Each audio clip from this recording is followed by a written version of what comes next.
Yes, he...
We can't do it today because I'm saying it, but like if we super subtly adjusted our chair heights to when Chris isn't looking, and then he looks back at the camera and it's like that, but then he thinks it's probably like the camera and not us. Probably. Like how long would it take for him to catch on? Don't tell him. Try it. Don't tell him. Try it. Put it in my hand then. Carmichael Dave, Jason Ross, Christopher Ladd. I'm just resetting. Okay. Yeah, my dad used to always say, "You're missing the best part of the day. Best part of the day is the morning. It's the coolest." And it would always be in the summer because in the summer I wouldn't have school, and then I'd be nocturnal. I mean, pretty much completely nocturnal. Go to bed at when the sun comes up. Sleep, wake up, late afternoon, go for it. And unless my dad, got a hair up, and then he'd boot open. He has a harem? Yeah, unless my dad got his harem. And he would always say, "There's no traffic, there's less people, the weather's the best, there's the birds, and that's when the fish are biting." He always uses a fishing analogy. We're going fishing. Yeah. I'd be like, well, "Dad, actually, my way." Well, actually. Yeah, I was a definite Verlodian growing up when it came to my dad arguing. Because I would well actually all the time. And in my mind, again, it's like kind of like the two gloves for golf. It made sense to me. Like, "Dad, I hear you, but my way is better because I get both. I get up and I see the evening, and then I am still awake in the morning. I get to experience it. And then when I'm sleeping while everybody's awake, all the traffic's going on, it's super duper hot. I'm sleeping that part away. I am awake for the best parts of the day." I hear you loud and clear. Yeah. Yeah. Yeah. That's what you're telling me. Oh, yeah. I hear you, Dad. Yeah.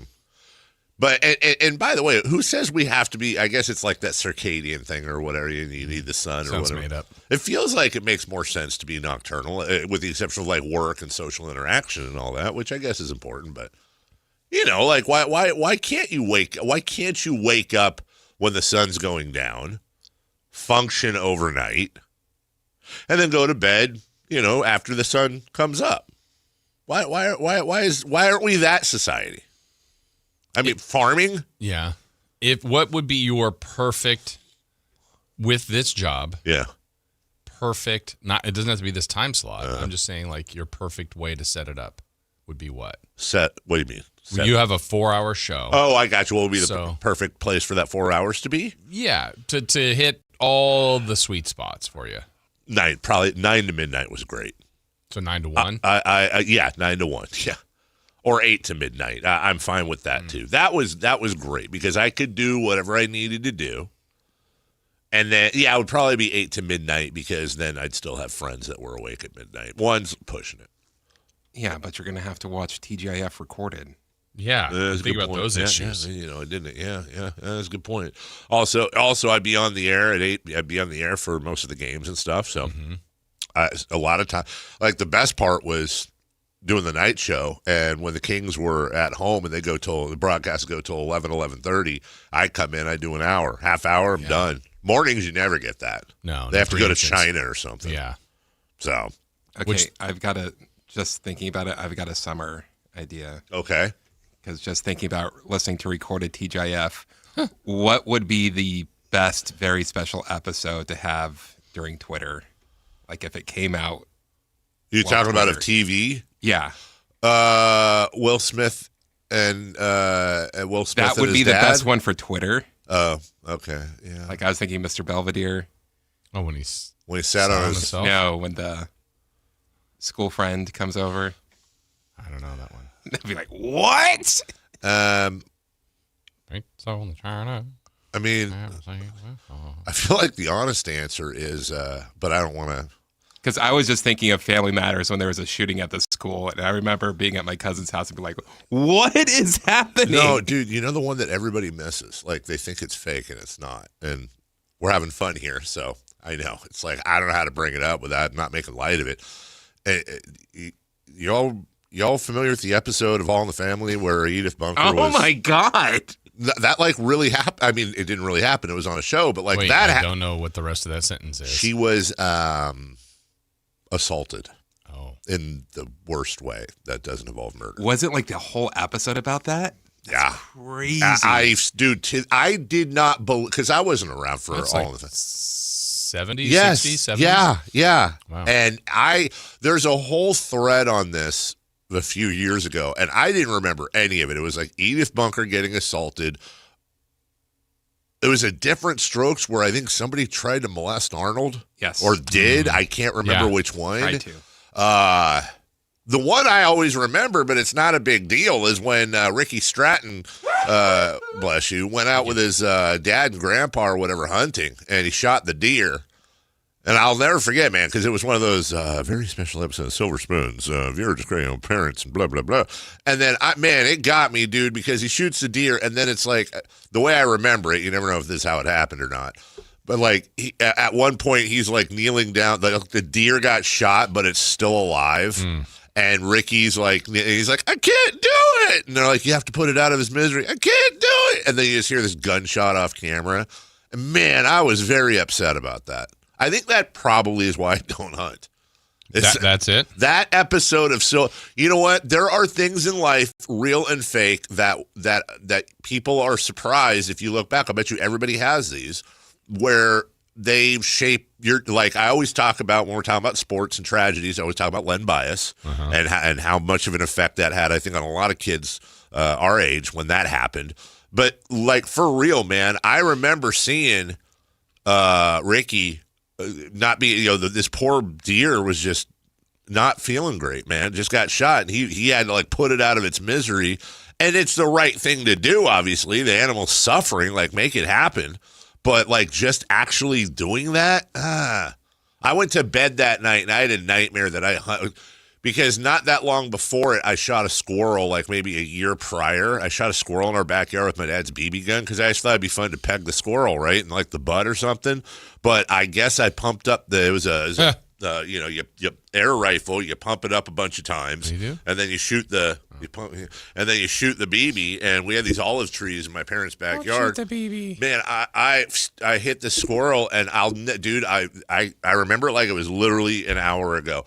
I pegged the squirrel. The squirrel, like, is up in a branch. It goes to fall out of the tree, right? And it's like holding on with one squirrel hand to the branch, like in a movie, like where he's holding on to the Squirrel thing. Ninja. Yeah, and then he falls, and it's like, and he hits the ground. And this is the part that always gets me. Then the squirrel, it gets up. It takes like 5 steps, and then it flips on its back, and it's dead. But its little feet are doing this. But like, man, I was the squirrel was damaged, but I was mentally damaged. But at what Pump up the jam, pump it up while your feet Pumping are the big okay. Right. But at what point did you go, what a shot?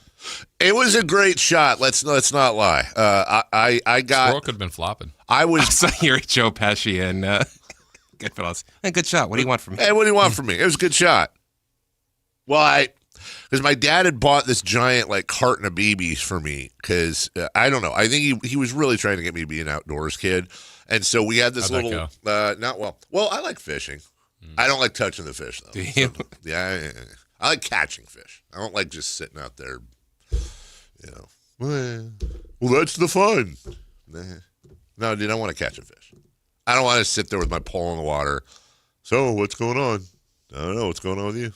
No, I want to catch. That's why I like fishing with lures and stuff, because you're doing something. You're always, I like you just throw the bobber in and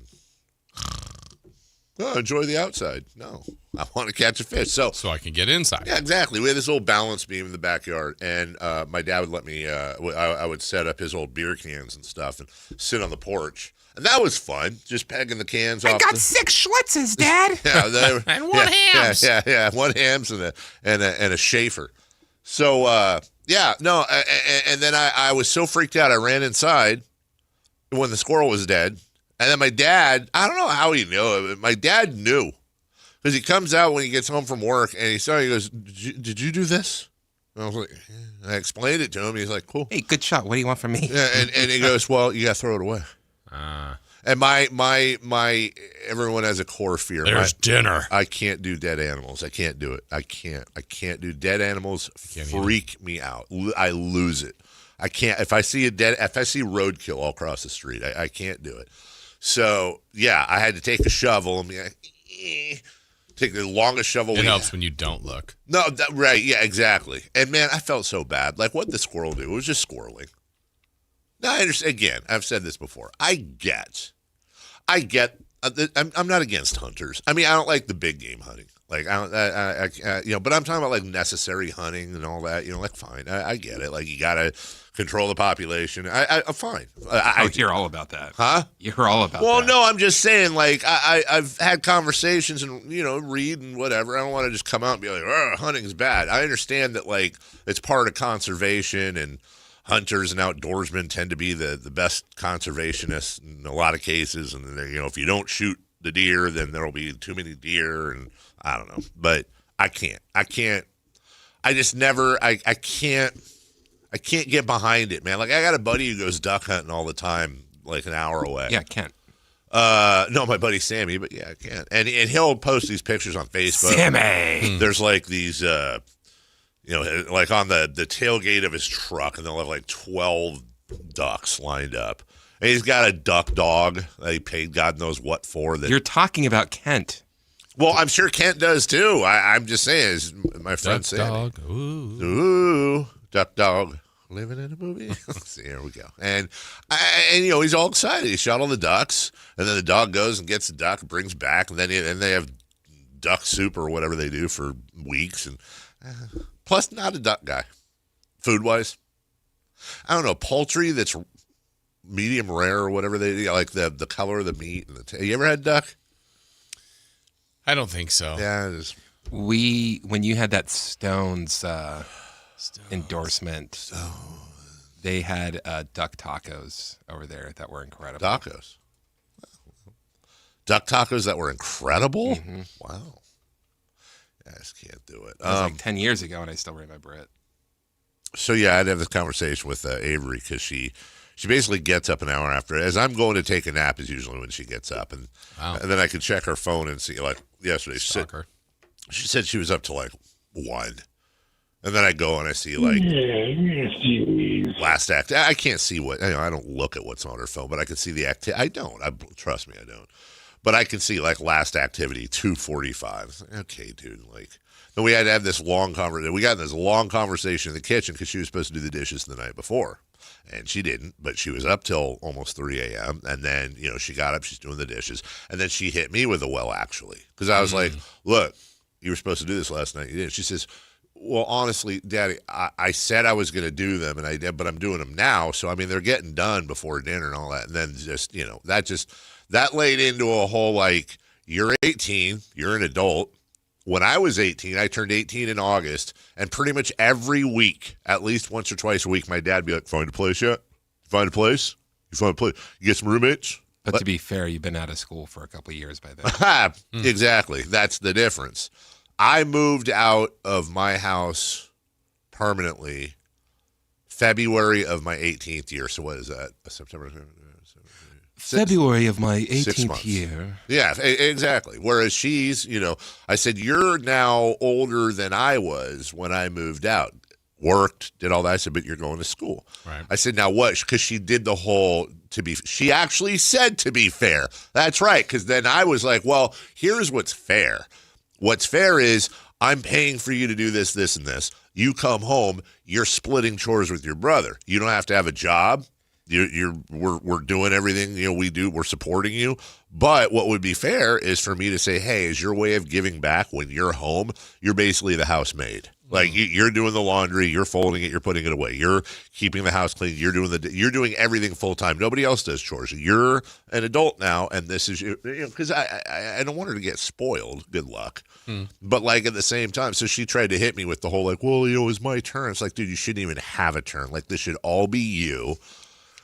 And anyways, it went on and on for, I did a whole giant lecture to her. And then this is just where I'm a horrible parent because she's in the kitchen. And there's no yelling. I'm just sternly talking to her about all this stuff. And I try to underline the sacrifices we make, what she does, how great her life is, how privileged she is, da-da-da-da-da. And then, like, in the 20th minute,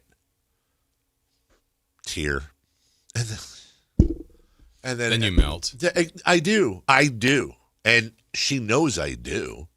Oh my God, I've got to find a place to live. And when he was looking for a place to live, it was only $50 for rent. My share of I split an apartment on Howe Avenue with my friends Joe and Boris, and my share, I think, was $300 a month. Whoa, nice place. It was a 3-bedroom, but it wasn't like we were living in the lap of luxury. It was Howe and Northrop?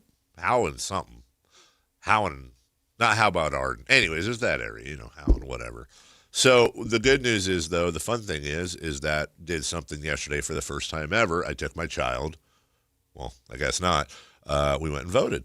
Oh, nice. Went and voted, and it was interesting. It was her first opportunity to vote, and so we both were registered at the same place, which weirdly enough was the junior high school she went to for 7th grade by our house. Registered to the same place. We both went. We're both not registered to the same place, but like where you put in like where can I vote? It was at the middle school near our house for both of us. Same address. Oh, well, you can vote wherever. Yeah, I don't know. I said, where can I vote? Or where's the closest? Oh, maybe I said, where's the closest voting place? Yeah. And you guys are in the same spot? You came up with the same spot? Hey, you know what? Why don't you go kill yourself? Okay? And I mean that nicely. So anyways. He's laughing. Because yeah. And I mean that in the nicest way. Not really. But what are the odds? Theoretically. So anyways, we go... Anthony will be in next week. So we go. Actually, he won't. Oh. And then I asked because I think voting places. I'm not, get your politics out of it. I think get your politics out of voting. I'm saying there's no place. I think sports voting places should be like safe. I don't want to mess with anybody at a voting place, right? So I asked the registrar. That's where I do my best bits. That's where you. Hello, how you doing? So I asked the registrar. Who'd you vote for? I was like, I'm curious as to the rules because this is her first time. If I'm voting next to her, is she allowed to ask me questions? What if she's confused about whatever? And you're a 5-timer. And exactly. It's like the SNL thing. I got the jacket and everything. Anyways, no, they were very cool about it. And then I felt awkward. Because there was maybe like 4 other people voting. It wasn't a big room. And they were like, we were in like this two shot over here with, they have touch screens, right? We were touch screen. Wow, lap of luxury. So when I was done, or when we were done, I waited for her to be done. And we went over to go turn in our stuff. And then one of the registrars, because I had mentioned it was her first time, and they love that, and so they were like, "Well, would you want to take a picture of her turning in her ballot?" And I instantly was like, "Can I do that?" And they're like, "Well, if you're looking at your phone and a picture happens, it was one of those things. But I still felt weird, even though the only people voting were behind me. I was just super stressed out about not making anyone else uncomfortable. But we got her. I got a picture of her putting her ballot in the thingy, and then getting her. She's got her little "I voted" sticker, and then I got an "I voted" sticker too. This is probably way too much, but she brought. I had her bring my unstuck "I voted" sticker home to put in her baby book, which I feel like is a little weird because she's 18, but that's like a nice little finishing touch, I think. Benchmark. Yeah. So that was nice. Nice. That was interesting. And then Mason turns 18 in October 30th. So he's like 2 weeks later, he's gonna be voting in the big one. Oh, he could have voted in this. Could he have? Yeah. Well, Really? If you're 18 for the general election, I believe you can vote in the primary. is that right? I didn't know I that. did not know that either. Look at you, Mr. In touch with local government. And it is important. Look, here's my rule of thumb. When people want to talk politics or whatever, I always ask them. I've said this before. Hey, who's your rep? What district are you in? You don't have to answer all these questions, but I would say what district are you in congressionally? Who's your rep? Who's your state rep, assembly? And who's your county supervisor? Who's your district? Just the can you answer? It's a fun thing to do with people if they're very political. It's a very interesting. I'm political. Well, it's just a very interesting because everybody wants to talk about what I like to call lipstick politics, meaning the pretty ones, the interesting ones. Yeah. But 90% of governing that happens at the local that affects you. And you'd be surprised at how many people know all about, the president and this guy and the senator and this guy and this scam and all that's okay. But can you name anything about your local representation? Like I said, can you name any of your districts, any of your reps, any of them? And you'd be shocked if you asked them how many have absolutely, think everybody listening right now, think about it, honestly, whether you're political or not. And good for you if you know. Who is your state representative? Who is your congressional representative? Who is your county supervisor? If you're in the city, who is your city councilor? Hey, what's fun is What all of that district are you in? changed because we got redistricted. Yeah, it's like a big J with a line in it for, the perfect district space. And then finally, anyone else? And I was wrong. He cannot vote. Oh, wow, spreading misinformation. I know. Speaking of spreading misinformation, I got to hold my hand up. It's the right thing to do. Yesterday, the news came across, yesterday afternoon, that the great Peebo Bryson passed away. Now, to be clear, I got because it was a fake TMZ, and that's my fault. A couple days prior, I think it was Monday, towards the end of the show, where it said Peebo had passed away, and I just read the report. We talked about Peebo, and you and I are fans, and all that, and then it turned out he had a stroke, and then yesterday he passed away. I just didn't want to let that go because people do that. And I apologize. I got caught, and still, everything we said on Monday counts today. Rest in peace and all that. I was watching a thing about the Beauty and the Beast duet he did with Celine Dion, and the article I was reading was talking about how they were worried that this up and coming singer that really wasn't that well known, Celine Dion, would she be able to keep up? Oh, wow. Turns out she could. She could, but Yeah, Peebo's pretty gifted. And then finally, Chris, you're usually on top of these. Jason, I'm not sure if you are. Or anyone happen to be addicted to any trending online Twitter sports games going on right now? Anyone know what I'm talking about? No? Okay. There is a game floating around, and I don't think they're making money. I don't care about plugging them, but I bring this up only in case you need a time waster. It's at 82-0.com. And what it basically is it's two boxes at the top, and one box has NBA teams in it. The other box has decades in it. And you hit, whatever, and it spins the boxes, and then it'll say like Charlotte 2010s. And then it lists with their stats all the players that played for Charlotte or the top players in the 2010s. And then you pick, let's say you pick, Jamal Mashburn, small forward, right? That's your small forward. And then you spin again, and it goes 60s all the way till now. And it stays Charlotte? It stays. You are locked into that one. You get 5 spins, 5 teams, 5 decades, and you're trying to pick the best team. So, for example, if you already picked, let's say I picked Vlade Divac at center, right? And then my next spin comes up and it's Denver in the 2020s, and there's Jokic sitting there, can't do it. So you get to the 5th one when you finally pick your 5th one, and sometimes you're screwed. Like, you've already picked your shooting guard and small forward. Oh, there's Michael Jordan. Can't take him. And then at the very end, when you pick the 5th one, it tells you what your record would be if that team actually happened. So the best, and we'll break here, this is what sucks. The best record I have so far is 72-10. Okay. So gross, dude. My team is Zach Randolph at center, Chris Webber at power forward, Kevin Durant at small forward, Russell Westbrook at point guard, James Harden at shooting guard. That's the best team I have. Chris, you love Harden. You'll love this. Go to the site. It's I don't know, some kid probably put the whole thing.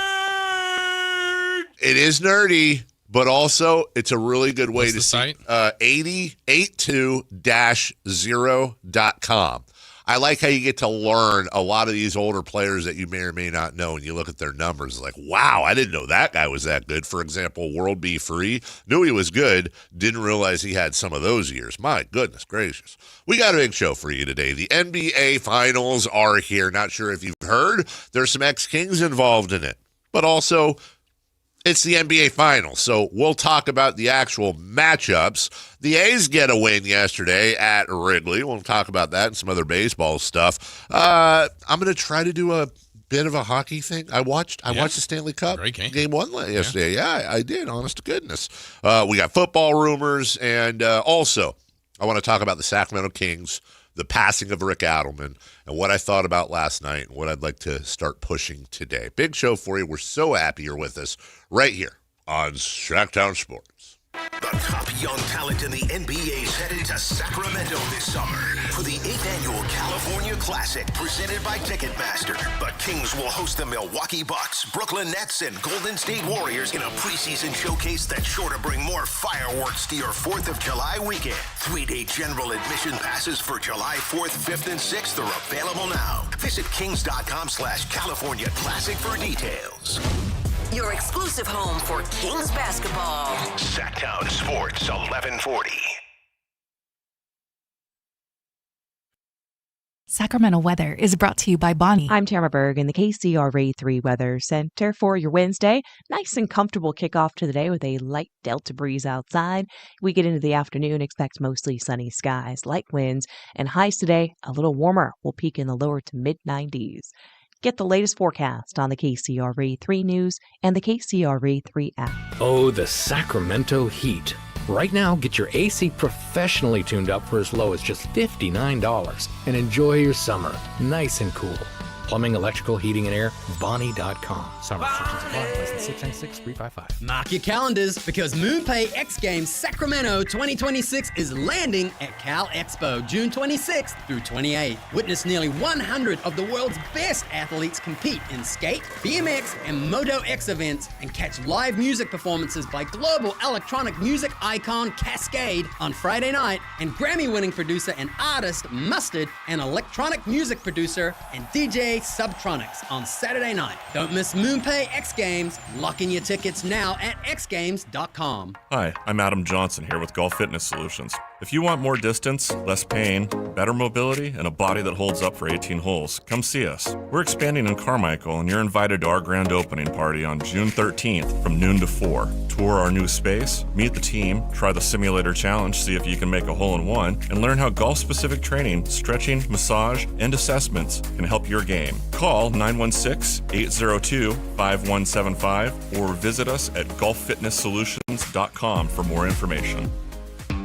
T-Mobile has an exclusive bundle for customers 55 and up. I'm Sarah Bowl. Yeah, I'm Frank Bowl. A reliable network is key for us. And with T-Mobile, it's been wonderful. And going to the 55 plus plan saved us so much money.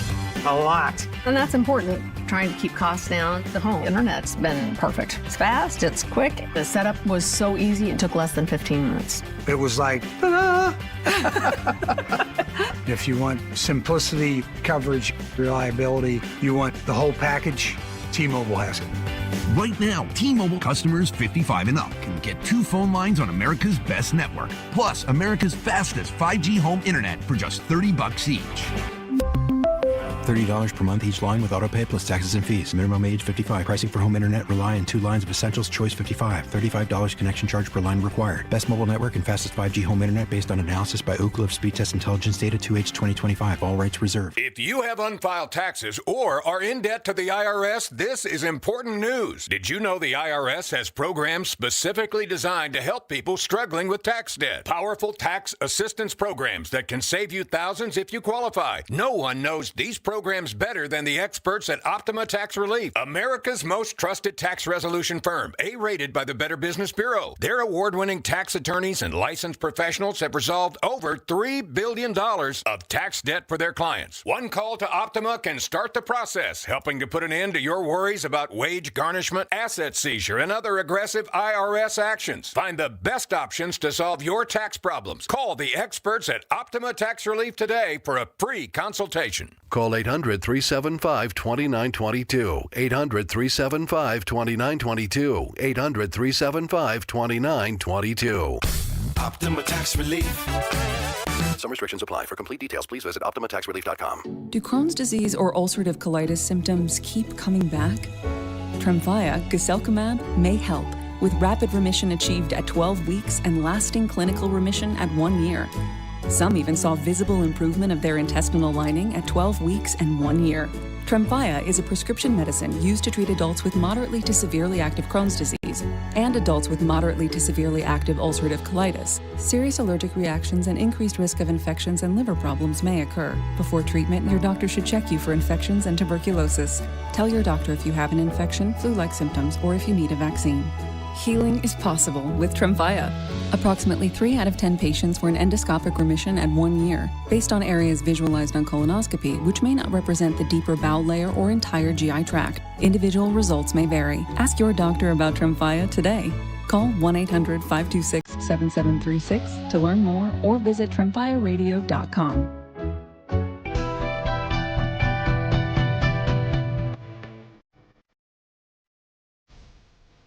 The Carmichael Dave Show with Jason Ross. Call or text at 916-339-1140 on Sactown Sports.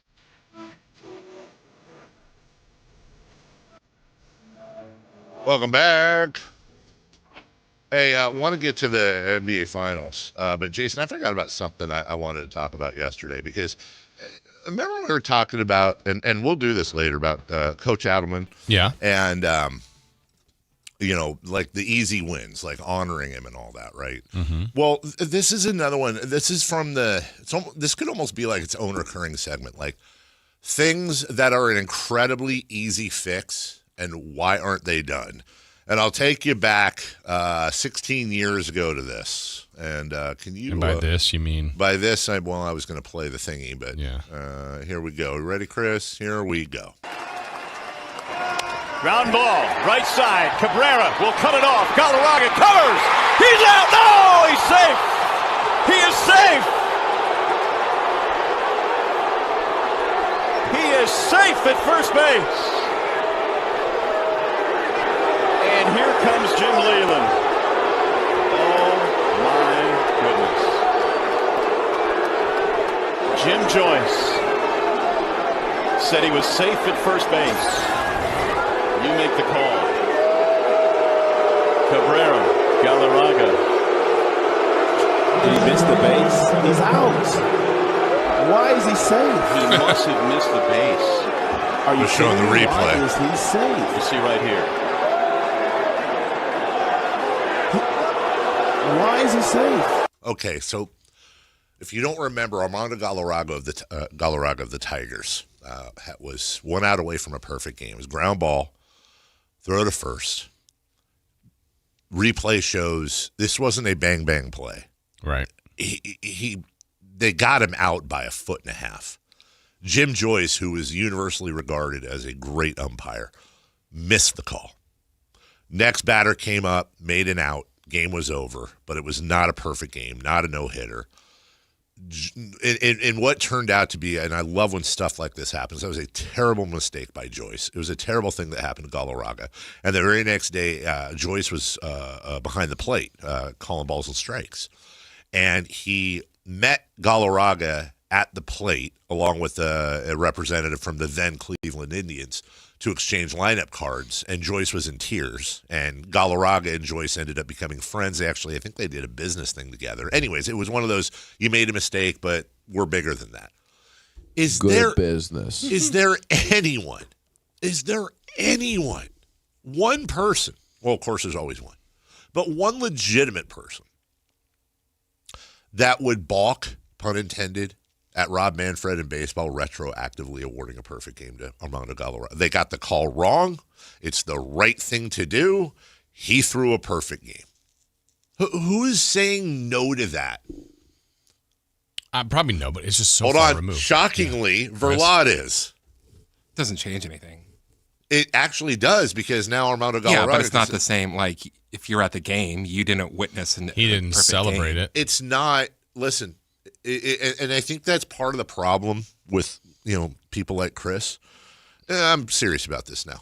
Oh, this is serious. If you have a problem in the world, okay, now we'll just make this a microcosm of baseball. If you can't completely fix it, well, then why do it?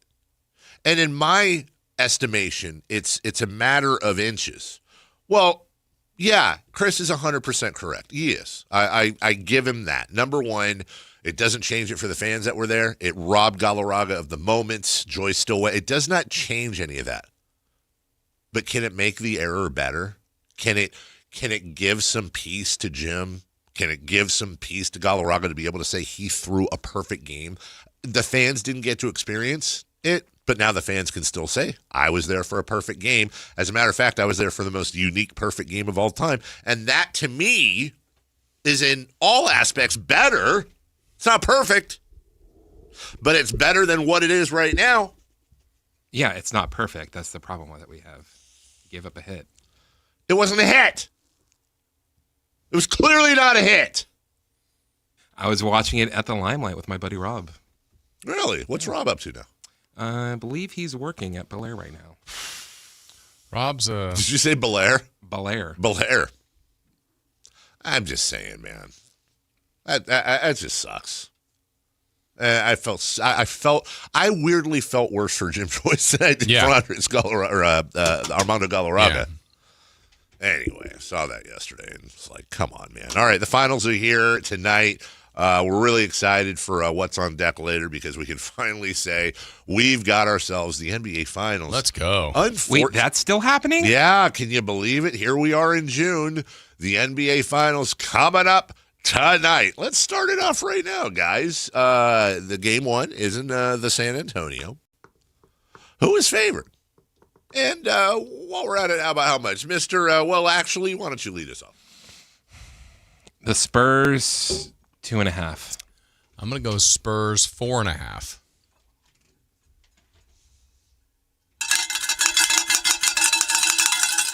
We have a correct answer. And I'm incredibly happy to say it's Jason Ross. 4.5. I thought it was Chris by how quickly you got the bell. No, I couldn't find my bell yesterday, my crumble bell. Yeah, 4.5 for San Antonio. We're going to break this down quite a bit today. We have obviously done to death, and it's understandably so, but we have gone over the fact, and if people are just tuning in, there's some ex-Kings involved in this finals. But also it's a series. So I would like today to actually get to the series itself and what is, I think, a fascinating matchup. Yes, I agree. It also occurs to me that I also have thought things like Eagles-Chiefs is a fascinating matchup. Like I'm really on the fence. I'm on the fence between this being a fascinating matchup and what will be a wonderful series in which anyone can win. And also, am I a victim of that's what we do anytime there's a championship? And in reality, this isn't going to be much of a series, and the Spurs are going to win and win. I wouldn't say easily, but handily. I know. I disagree. Yeah? Yeah. Well, then we're going to have some fun today. We're going to have, we can have like first take arguments. Yes. All right. Jason and I going at it later. Wait, what? When we come back, we will get to some baseball.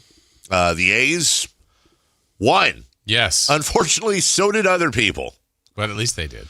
And somebody did their best impression of the great Jose Canseco. Oh, that would be a great thing to do. Wouldn't it be wonderful? Yes. Not this time, pal. We'll get to it next. The top young talent in the NBA is headed to Sacramento this summer for the 8th annual California Classic presented by Ticketmaster. The Kings will host the Milwaukee Bucks, Brooklyn Nets, and Golden State Warriors in a preseason showcase that's sure to bring more fireworks to your 4th of July weekend. 3-day general admission passes for July 4th, 5th, and 6th are available now. Visit kings.com/California Classic for details. Your exclusive home for Kings basketball. Sactown Sports 1140.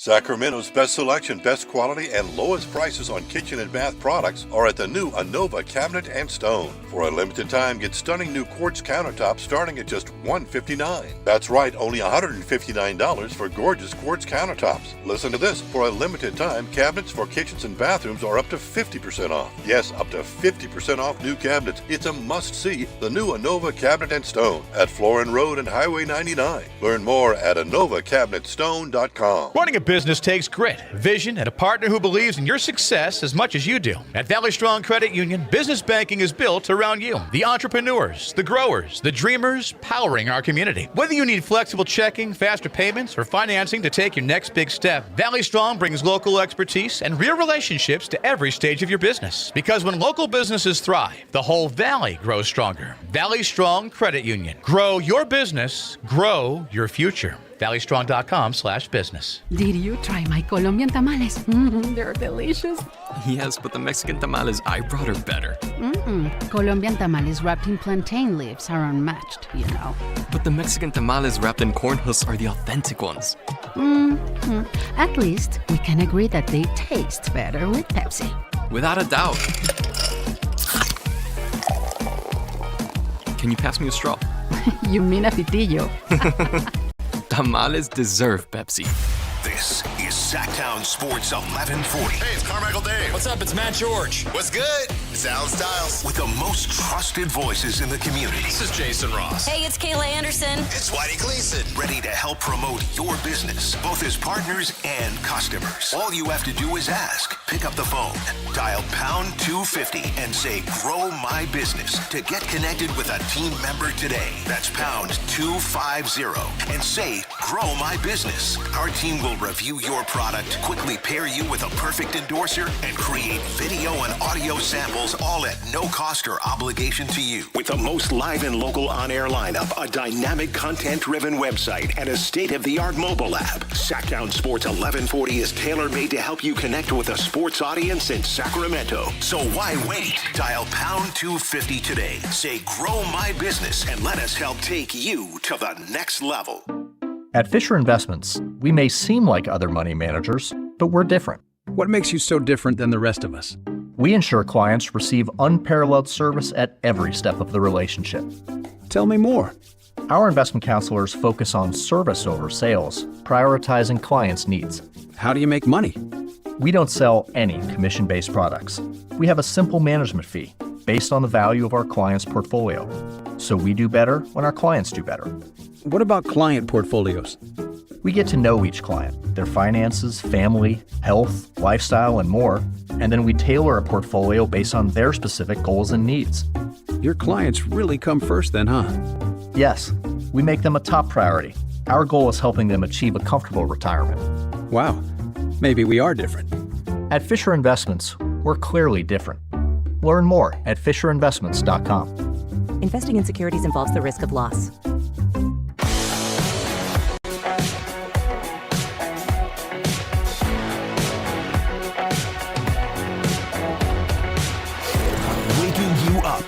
best in local sports. They just make it interesting, you know? It's the Carmichael Dave Show with Jason Ross on Sactown Sports.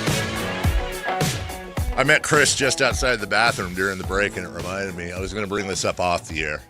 If guys, if you're not, if you don't like story time, just change the station for a second, because this is a questionable one. I had like the dumbest overnight last night, and I don't know if this has happened to anyone else. So I'm going to try to explain this as best I can without being too much information. But there's no way I can do this. It's like 2 a.m. I get up. I gotta go potty. Yeah. So I go, and I'm in our little, bathroom in our. And one of those like you're not awake. Okay. You're not awake. You're awake, but you're not awake.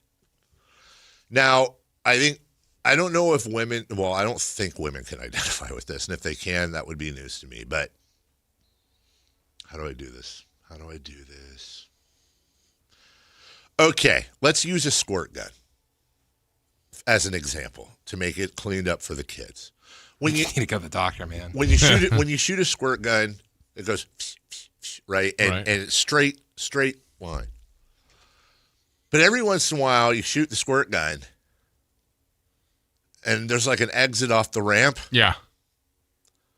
Astray. And so I'm doing the thing. Good night last night, huh? No, you would think so. And I that's a fair comment. No. So I'm doing the thing where I'm half asleep. My left hand is against the wall. I'm leaning on the wall, propping myself up. The other hand is on the steering wheel, let's say, driving a car. Okay. It took me like 3 seconds to realize. I'm just going to give you the thought, and you can fill in the rest of the story. Here was my thought half asleep. What is that on my leg?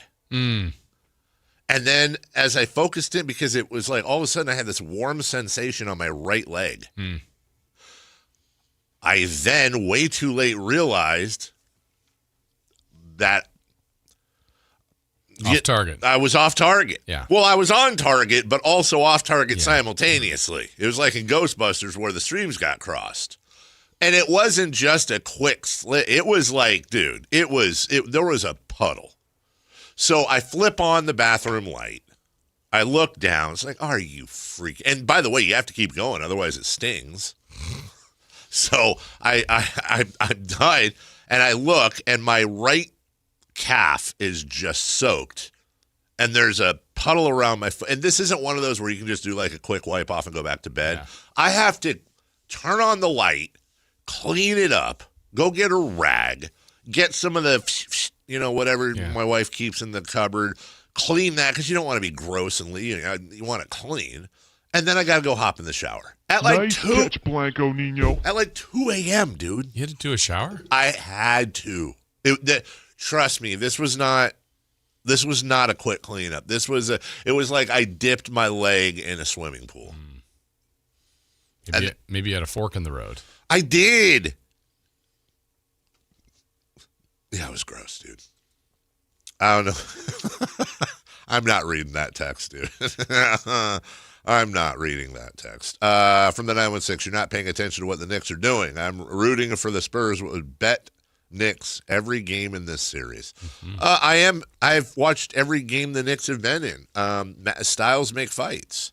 And I don't want to disrespect what they did to Cleveland.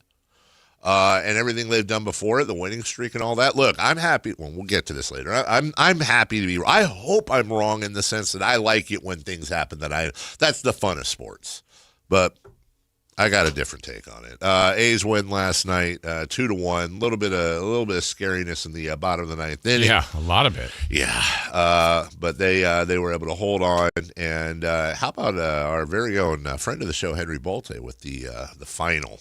Out in center field, catching the final out, and then he put the ball in his pocket.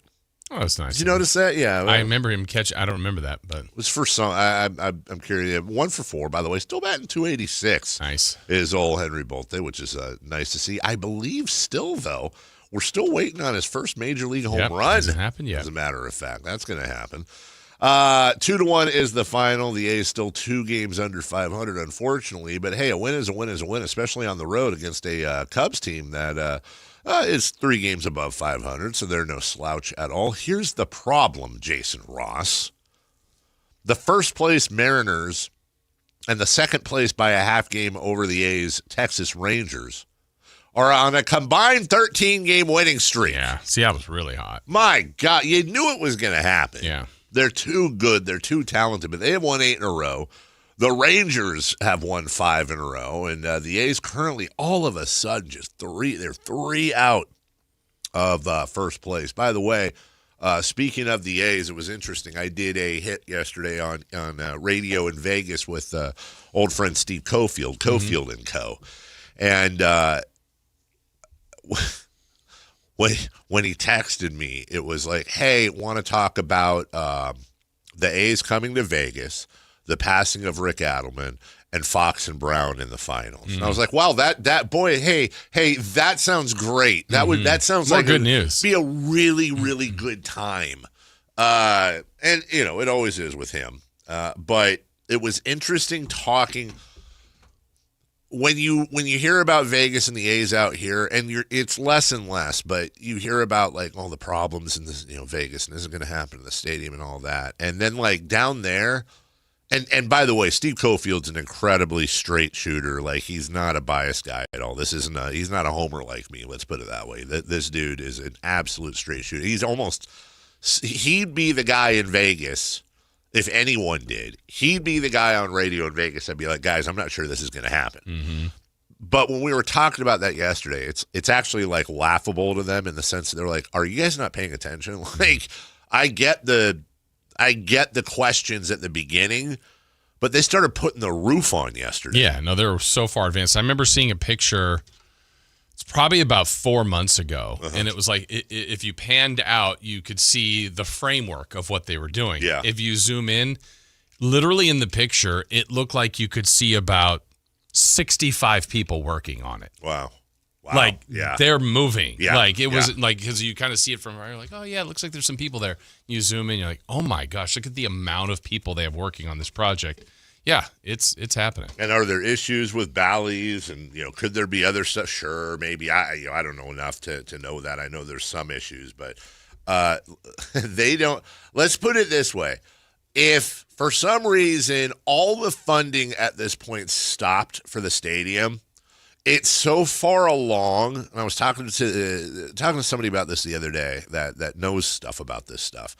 They said at this point the stadium is so far along and so much has been done that it would take about 13 seconds for somebody with money to come in and be like, yeah, I'll take over the project, and I'll take a nice fat chunk of the revenue and all that. Like, it's happening. They're moving. They're going there. It's not an if, it's a when. End of story.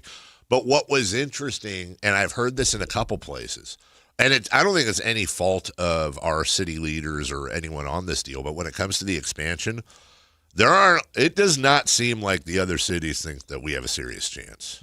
And when I was talking to him and his partner about it on the air yesterday down there, and it wasn't in a disrespectful way. It was just like, in what world do you guys win over Salt Lake City? Like, not only do you have the ownership group in place, not only do you have the stadium in place, not only do you have a great market, but also an area of the world that of the country that is nowhere near as served as where you are. Like, their thought was, I mean, without coming out and being, they're being very respectful, but it's like, is this a stunt?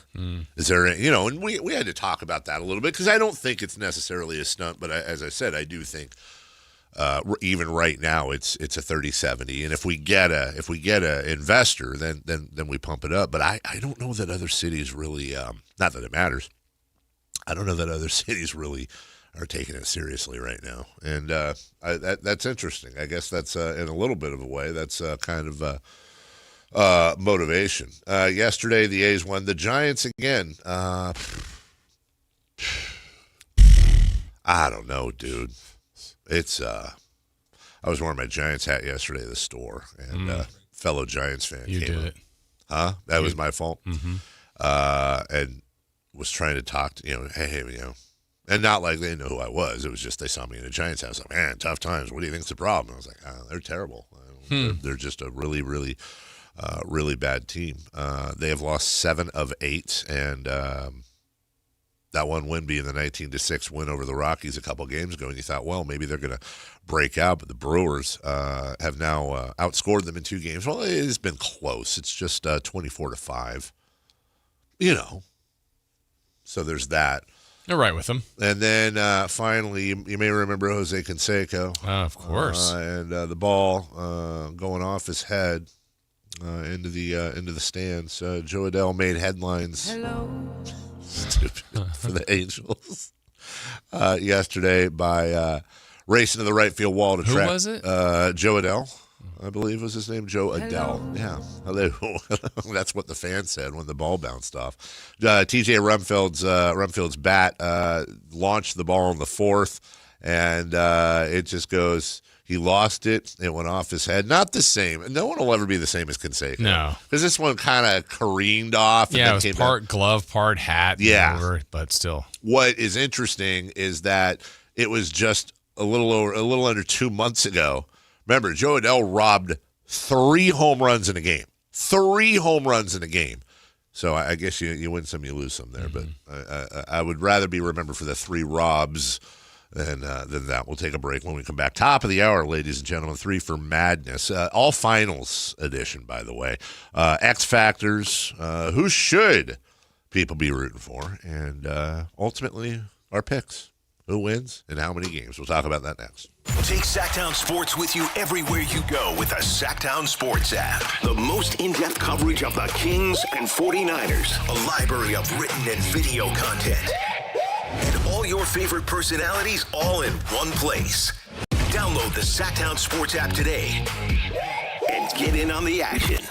Your local sports leader. Sactown Sports 1140.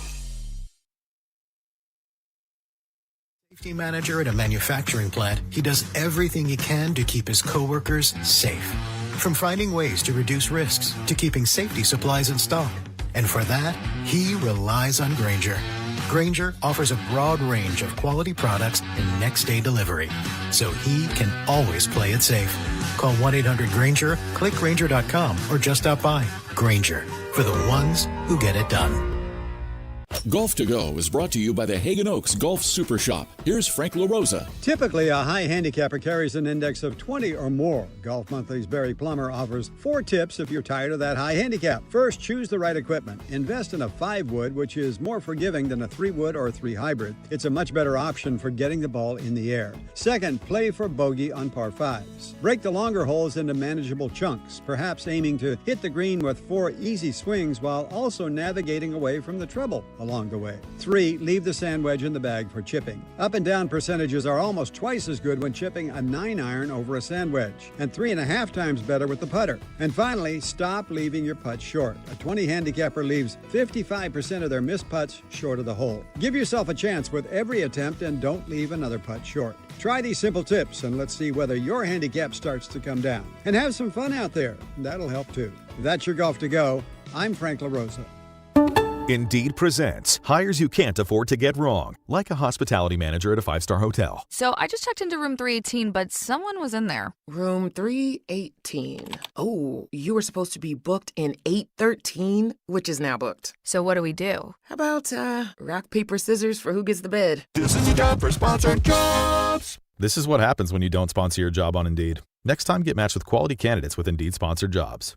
Visit Indeed.com/hire now and sponsor your job today. Hello, I'm Ozempic. And I'm other GLP-1s, kind of like him. Hey, are you shaking a maraca? No, I'm shaking the pill version of Ozempic, which no one should ever do except in ads like this. A nice disclaimer. Hey, thanks. Ask your doctor about which FDA-approved uses of the Ozempic pen or pill may be right for you. Call 1-833-OZEMPIC or visit Ozempic.com to view the medication guide and learn more about Ozempic semaglutide tablets, 9 milligrams, and Ozempic semaglutide injection, 2 milligrams. There's a pill version of Ozempic. We are the Dillos. We are from Northern Kentucky. We have 2 kids, 5 dogs, 6 horses. And a truck.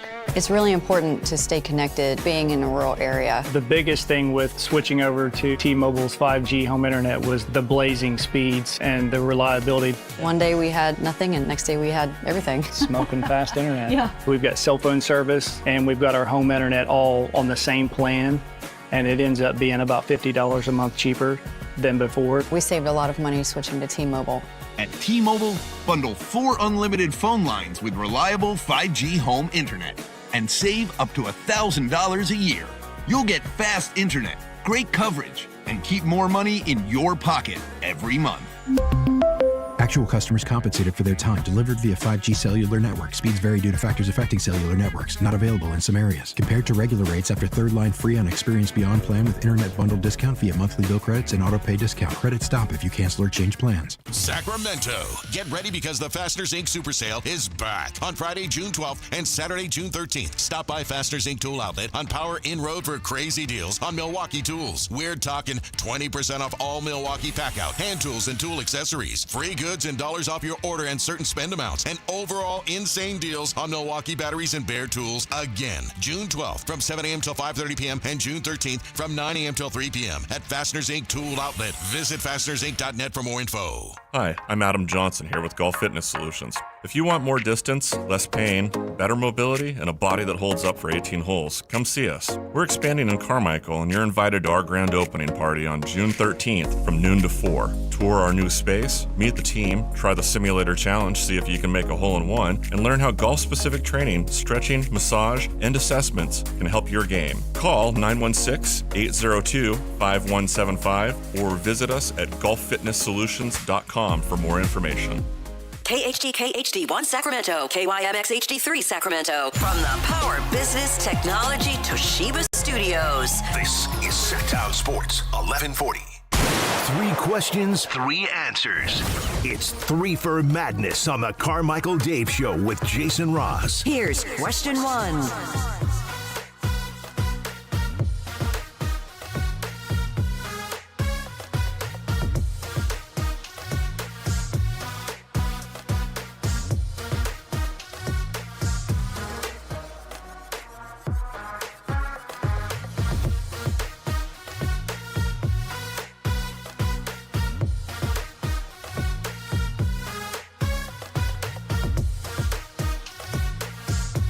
All right, we're going to get to 3 for Madness here in just a moment. A reminder, coming up at 9, the voice of the Sacramento Kings, the G-Man, Gary Gerald, scheduled to join us. We'll get his thoughts. Bump your booty out there, brother. Is that right? Yeah, we'll get his thoughts on the passing of Rick Adelman, certainly on the NBA Finals, the upcoming draft. But yeah, the G-Man, we haven't talked to him in a while. He's going to join us at 9 o'clock this morning. And then later today, Media Golf.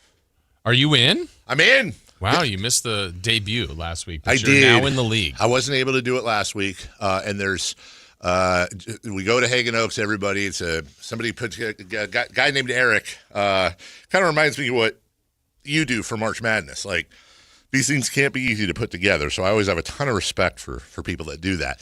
And goes through the summer, and there's a whole awards banquet and everything apparently. Mm-hmm. And bunch of us, a few of us here, Marsh, Matt George, me, you, our big boss Jim, our old boss Mike Ramey. Yeah. So we'll be, he's a big boy. We'll be down at Hagen playing. I told him because I told him, I said, I got to miss, there's 2 I know I'll miss. But other than that, it should be there. And then it turns out I didn't even realize it's on my calendar. I haven't played golf in a while. Yeah. Playing tonight. Mm-hmm. Friday's my dad's Easter Seals golf tournament for there you Carmichael go. Rotary. I'm Okay. playing it. And then just randomly, my wife and my son and I are playing on Sunday. So it's a golf week. And we're in the same group tonight. Yes, we are. Yeah. How about that? It's you, me, Big Boss Jim, and Scott Marsh. Yeah, it was interesting. That's cool. Yesterday, I heard a rumor that it was Big Boss Jim, Marsh, myself, and Matt George. Oh. That's what I had heard. That was the foursome? But then I saw the tee sheet, and I'm like, oh, Me, Matty. Yeah, but Matt is not there. You're in there. Oh, so Matt was in the foursome originally. That's what I heard. And then when I joined, like somehow he got, like, I guess booted or something from the. Again, that's a strong rumor. But I see the final sheet. You were in there. It's you. Well, he's in a different group. Let's get a ruling here. Okay. I'm not saying I booted him. Okay. Oh, did you have something to do with this? I'm not saying I didn't. Oh.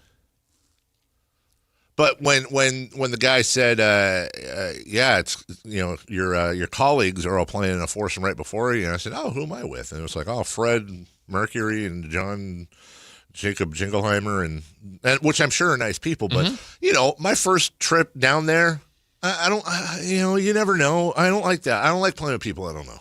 I don't like.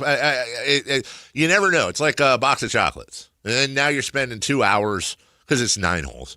You're spending 2 hours with a bunch of people you don't know. What's your target score today, or do you have one? My target score today is 45.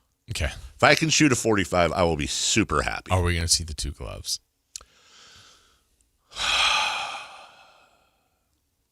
I have played my last 2 rounds with 1 glove. It's like a different person. But it's hot, dude. Yeah, it'll be warm tonight. It's going to be warm. It might be a little sweaty. I hope Matt's not gross. I hope Matt's fine with that. It's just we'll find out. We went by in order of seniority because he played in the group last week. He did. That was my first time. I was with 2 very nice people that do not work here. What? Look at your text, dude. That's why I told you. Because ever since I brought that game up to Chris, yes, he's been playing with it. And he just beat my record by 1. With that team? I told you. I know. I told you within an hour he would get it. He did the same thing my to me. My first one was 70-12. And yeah, you were telling me that. Tony Parker, Guy Rogers, Orlando Woolridge. Do you remember who you had at power forward and center? Playing 82 and 0. Must be great. 82-0. Orlando Woolridge, Elvin Hayes, and I think this is what put me over the top. Kareem Abdul-Jabbar. That's Bucks Kareem Abdul-Jabbar. Yeah, I think I've come up with way better teams that weren't even close to that. Yeah, it is strange how I would love to see the. If you don't know what we're talking about, 82-0.com, 82-0.com. No, we're plugging it just because I think it's fun. Somebody put this cool little game down. So, anyways, we'll let you know how the Media League goes, and crosstalk, we'll see. Oh, here we go on the text line from the 209. Damn it, Dave, 82 knows addictive. My best so far is 69 and 13. Yeah, look, don't go there. 69 and 13. I want to be. Oh, nice. Well, he's being honest. 3 for Madness. How about question 1, Chris? We talked about X Factors earlier. Give me someone from each team as your unsung hero of the finals. To be clear about this question is that we had X Factors scheduled earlier and then got off track. So we actually didn't talk about it earlier. That's not Chris's fault. I want to stand in front of Chris, not make him seem like he's not paying attention. We just never got to that. So let's start with the Spurs, Jason. I'm tempted to pick De'Aaron Fox, and that's probably the right pick. I have a very difficult time seeing the Knicks beating the Spurs if Fox is playing Fox-esque. I'm going to go a little X-ier, though. I'm going to go with Julian Champagnie. I think their best games have come. Obviously, their best games have come when Wemby does well. We're taking Wemby out of the equation. That's the obvious one. When Champagnie is on and he stretches the floor, and they can't guard him like they want to because it completely screws up their defense. If Champagnie is hitting the 3, that's it. And I'm not even talking about all of his game. I'm simply saying if he has a good shooting series from beyond the arc, I think they're in trouble. The Knicks are. As far as the Knicks and the X Factor, there's a lot of them, dude. There's a lot of them. But I'll go with OG Anunoby. I think it's going to be his defense more than anything. If, in my opinion, the only way the Knicks have a chance to win this series is if Victor Wembanyama does not have a good series. And there's 3 ways that's going to happen. 1, I don't even want to mention, but we all don't want that to happen. Number 2, he just has a bad series. He can't shoot, whatever, and lights are too big. But maybe most importantly, if Anunoby, who has had defensive success in a limited amount of time versus Wemby, if that turns out to be a thing and he is the true Wemby stopper, the Spurs might be in serious trouble. So I'll go Anunoby and I'll go Champagne. All right, I am. This is not with full intention here. This is thought out. I'm actually picking De'Aaron Fox, Probably the right pick, as my X factor for the San Antonio Spurs because I don't really question Wemby. I think he's going to be fantastic. He's the most unique player by far in the series, the most gifted player in the series. You have to scheme everything around him. Yeah. But Fox, missing the first 2 games, I think was a factor. He played better as it went along. Still was not the best version of himself, but it's his leadership. It's his. I still think he's just an incredibly clutch player. If there's a close game late and it's not going through Wemby, I think they will trust Fox. I think Fox is an X factor certainly for the Spurs. And ironically, and I'm not doing this for any other reason, but I think Mike Brown. Yeah. Mike Brown has had a phenomenal playoffs. He has adjusted since the Atlanta game 4. Yeah, when they were down 2-1. They haven't lost since. I think he's pushed the right buttons, executed perfectly. They've used Towns a little bit differently here the last couple of games, or the last couple series, excuse me. And I think if you're able to put someone like OG Anunoby on Wemby for a lot of the series, or Mitchell Robinson, and keep Towns away from him, I think that's a big bonus for them, and maybe let Towns just be more of an offensive guy. And, I think Mike Brown's an X factor, honestly. And the coaching staff. I can't just put it all on Mike Brown. Mitchell Robinson, by the way, questionable for tonight. Had surgery on his fractured right hand last week. Also, the circumstances surrounding that hand are weird because they haven't, at least I haven't seen, they haven't come out and they've dodged the question. Yeah. They have not answered why. And the heavy rumor there is look, there's no way they're not answering the question other than it's a weird something. It wasn't in the game. Otherwise, they'd just say, "Oh, he banged it on." This was the play. Yeah. No, the heavy rumor is that he punched something, like punched a wall, did something stupid, and broke his hand. To your point, here's De'Aaron Fox talking about playing for Mike Brown. I think the biggest thing is just this worries me because it's coming out of one channel, so people can't hear it. By the way, if you guys heard De'Aaron Fox speaking, let me know because we don't want to do the whole thing where we play 5 seconds of silence.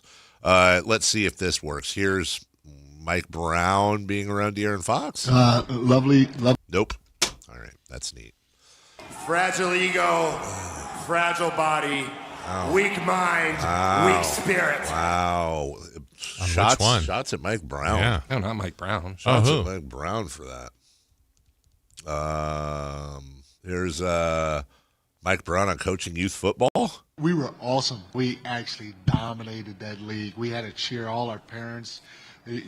After every game and before every game, we get our parents in with the kids, and our cheer would be, "Who let the dogs out? Woo, woo, woo.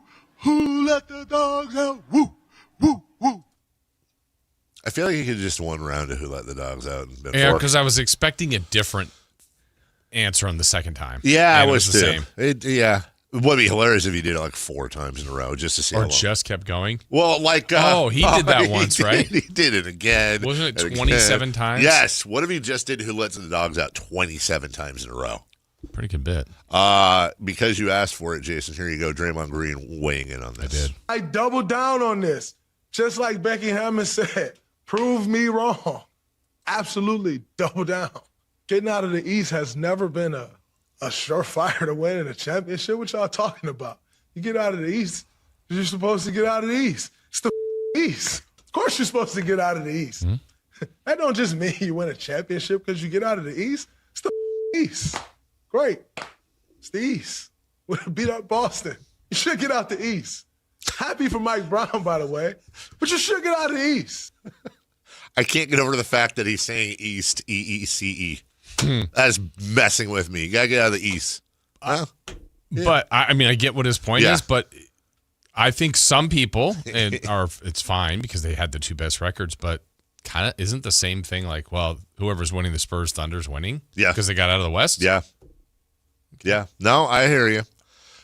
Chris, everybody on YouTube says they could hear that clip, even though it was out of one channel, but does that mean that, like, radio people, is there still a chance radio folk can't hear it? It would just come out of one channel. Okay, so we'll give it a try. Listen out of that speaker. We apologize in advance. Let us know if you can't hear this. Here's De'Aaron Fox. I'm playing for Mike Brown. It's either going to be De'Aaron Fox or 56 seconds of us breathing. I think the biggest thing is just how open that he is.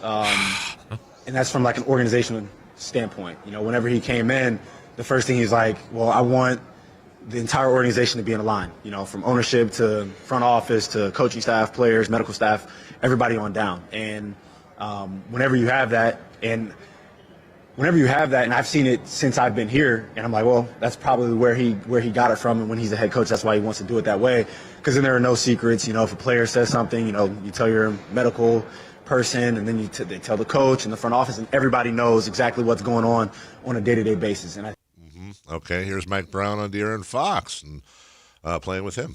Lovely family, fantastic wife in Rasay. Just comes from a great family. He's a great human being, first of all.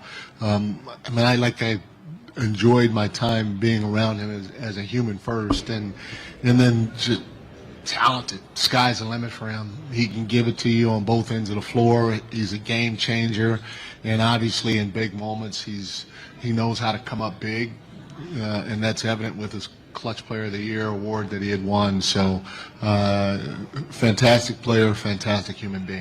Okay, fine, whatever. Yeah. Okay. Fragile ego, wow. Fragile body, weak mind, weak spirit. Apparently, there is nothing on the radio. All right, can you guys hear this one, though? Who let the dogs out? Woo, woo, woo. Whoa. Who let the dogs out? Woo, woo, woo. We need to somehow make that needs to mesh with Mr. Halliburton. Yay. Oh, great. Our boss is getting involved in the 82. What? Richie the Wagon went 80-2. Whoa, what's his team? 80-2. Iverson, Harden, Dominique, Elvin Hayes, and Kareem. He stacked the lineup. 80. I think the key is to get Kareem. You might be right. And you got Milwaukee Kareem, too. Wow. Okay, everybody heard the dog. Are you saying cream? Kareem Abdul-Jabbar. In the Cream City. Yeah. All right. Number 2, please. Question 2. Who should the public be rooting for? From the 530, that was the best 56 seconds of breathing ever. Sorry, everybody. We tried. Heavy breathing. All right. First off, this is a silly question that I wrote because you can root. I love that there's a different channel for each. For one for YouTube and one for the radio. Yeah, well, that's the Eastern channel, and this is the Western Conference channel. You root for whoever you want, but when I say should, I mean what I'm trying to say is take any bias out. I don't have a dog in the fight on either side, and normally, almost always, this is what's interesting. I think the Spurs are going to win. We'll get to that next, and I'll be perfectly happy. I think, though, the Knicks are the right pick from a non-biased point of view, and here's my case. Number 1, biggest market, been forever. Spurs have plenty of titles. The Knicks have not won in our lifetime, I believe, right? What was it, 50 years ago. Yeah, so yeah. Secondly, it's great for the sport. And all the stuff that goes with having the Knicks and the Mecca. We might get a triple bang from Mike Breen. But most importantly, the Spurs, I'm pretty confident, are going to win titles in the next, few years. This may or may not be, but with the Pacers being healthy next year, the Celtics coming back, Detroit on the way, you got to. I think it's far less likely the Knicks won a title over the next 5 to 10 years than it is the Spurs. So I'm not saying this is their one shot, but maybe they get one, and then, the Spurs and Thunder can take over forever. So if I'm not being biased, I think the Knicks are the right team to root for. Yeah, the obvious statement, if you're a Spurs fan, you root for the Spurs. If you're a Knicks fan, you root for the Knicks. But if you are not attached to either one, to me, the answer is the Knicks. Yeah. Because of what you just said. I mean, it's the longer drought. They have the shorter window, at least at the moment. That's what it appears to be. I mean, if the Knicks win in 4, 5, 6, or 7, guess what, Spurs? You still have Wemby. That's right. For hopefully many, many, many years to come. That's and as long as he is healthy, I can't imagine why they won't have more shots at this. I just can't. Yes, shout out to the proletariat. Of course, there's always things that can happen. Yes. But if he's healthy, I don't know why they wouldn't get back there at some point. I also like to think if the Knicks did beat the Spurs, I love the idea of a Thunder versus Spurs bidding war for Giannis. That would be fun because now both of them have to do something. You would think, and then the Knicks sneak in and get him after winning a title. Absolutely, why not? All right, number 3, please. Question 3. Okay. Okay. Who wins the title, and in how many games? This is a tough one, but I don't want to make it too tough. I do think this is a tough one to pick because there's a lot of reasons. For example, the Knicks are on fire right now. They look phenomenal. They've had over a week to rest. They're, other than Mitchell Robinson, relatively healthy. And by the way, I think 1 through 5, they're a better team. I think 1 through 5, they're a slightly better team. But I think the Spurs are winning in 5. Okay. I'm going to stick with that. I think the Spurs are winning in 5 because I think ultimately 99 times out of 100, the team that has the best player generally wins the finals. And no disrespect to Jalen Brunson, who has had a phenomenal playoffs and is a wonderful player. Victor Wembanyama is, no pun intended, head and shoulders above Jalen Brunson when it comes to both sides of the ball. I can see plenty of roads for the Knicks to win, including the Spurs being tired, including the Spurs, the bright lights, and you got young guys making bad decisions. And when you have so much of your hopes tied to one guy, all it takes is Wemby picking up a knock, Wemby in foul trouble, Wemby having an off night. I think the Knicks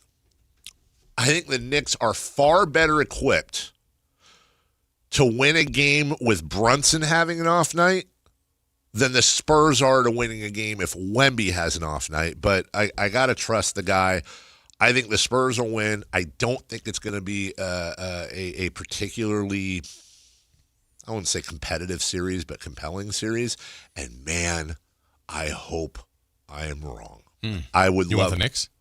I hope I'm wrong in the sense that let's have the Knicks win in 7. Hell, the Knicks, let's have the Knicks sweep them. I'd love for something to happen that I don't think is going to happen, and I also think it would probably be better for basketball if that happened.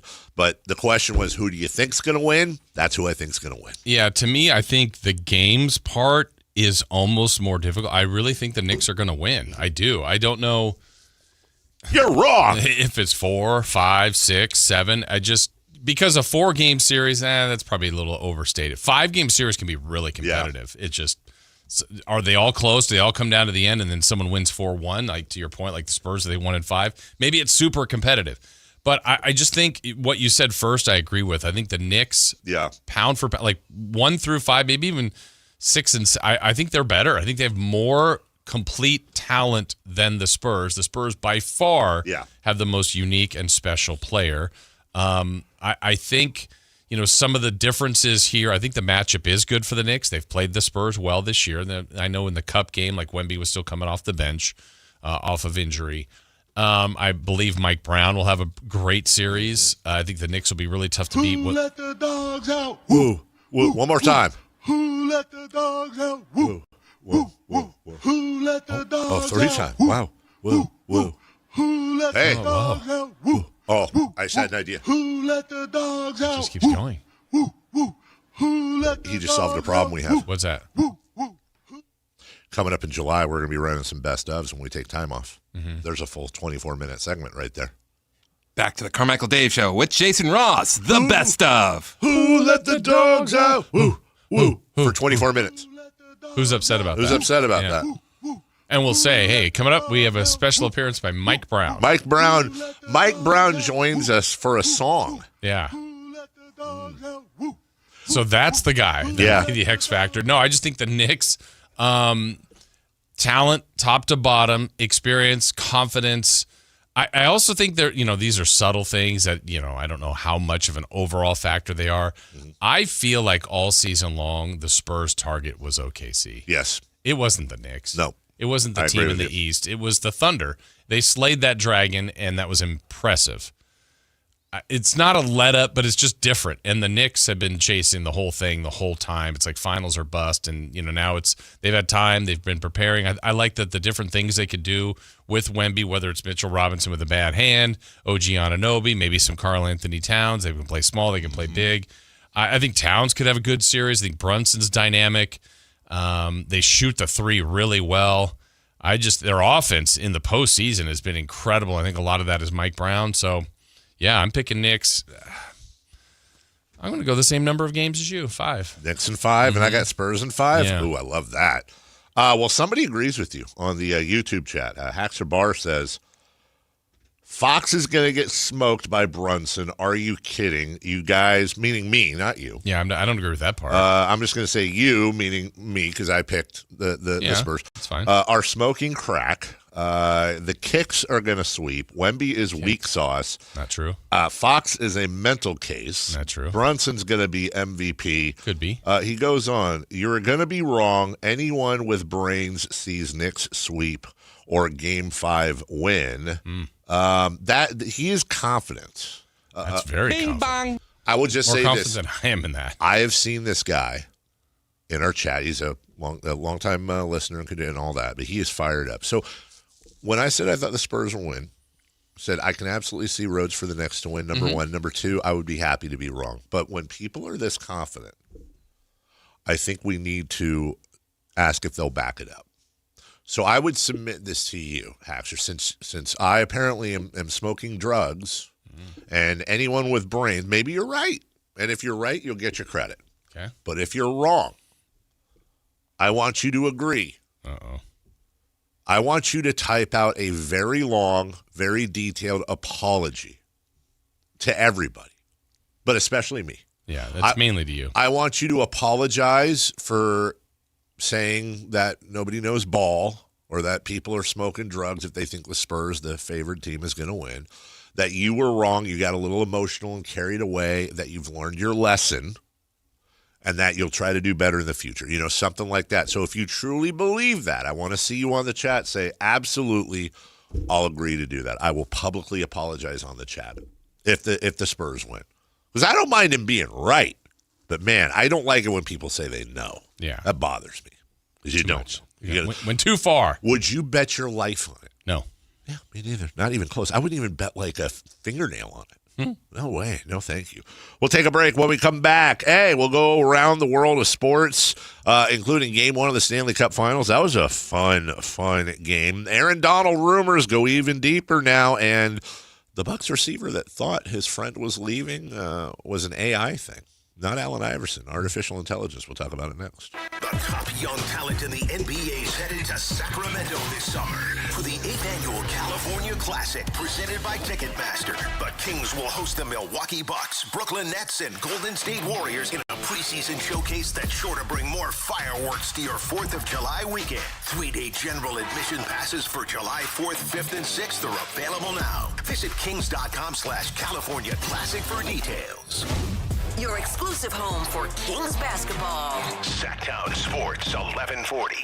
This is a special notice to all U.S. taxpayers with back taxes owed to the IRS. If you owe $10,000 or more in back taxes, you may now be eligible for relief through current IRS initiatives for struggling taxpayers. In some cases, taxpayers may qualify to reduce as much as 99% of what they owe. You may already be experiencing wage garnishment, liens, levies, or audits and be unaware of this important information. Call Guardian Tax now to see what relief you may be eligible for at 800-404-7986. By taking action today, you may be able to stop all collections and resolve your tax problem before your tax problem gets worse. Tax experts are standing by to review your case and fight to slash your debt dramatically. Don't let your tax problem get worse and miss this time-sensitive opportunity. Check your eligibility with Guardian Tax now. Call 800-404-7986. 800-404-7986. That's 800-404-7986. Don't miss out on the biggest action sports event happening in Sacramento this June. Tickets are now live for MoonPay X Games Sacramento 2026. See nearly 100 of the world's best skate, BMX, and Moto X athletes compete at Cal Expo June 26th through 28th. Music performances featuring electronic music icon Cascade Skate on Friday, June 26th, and Grammy-winning producer and artist Mustard and music producer DJ Subtronics on Saturday, June 27th. Score your tickets today at xgames.com. No way. Gas prices shot up again. I know, but I got us covered. So generous. What's your deal? What's my deal? I went to Metro and saved. Got 4 lines for just $25 each and 4 free new Samsung Galaxy A17 5G phones, and all on the T-Mobile network. Ah, how about we go to Metro today? Get that more for your money feeling. Visit your Metro by T-Mobile store. Just bring your numbers. Not available if you've been with Metro or T-Mobile in the past 180 days. Want the best movie experience in town? Join Sactown Sports IMAX Pass by visiting SactownSports.com. Sign up today. You can win tickets to see this week's films at the Esquire IMAX Theater.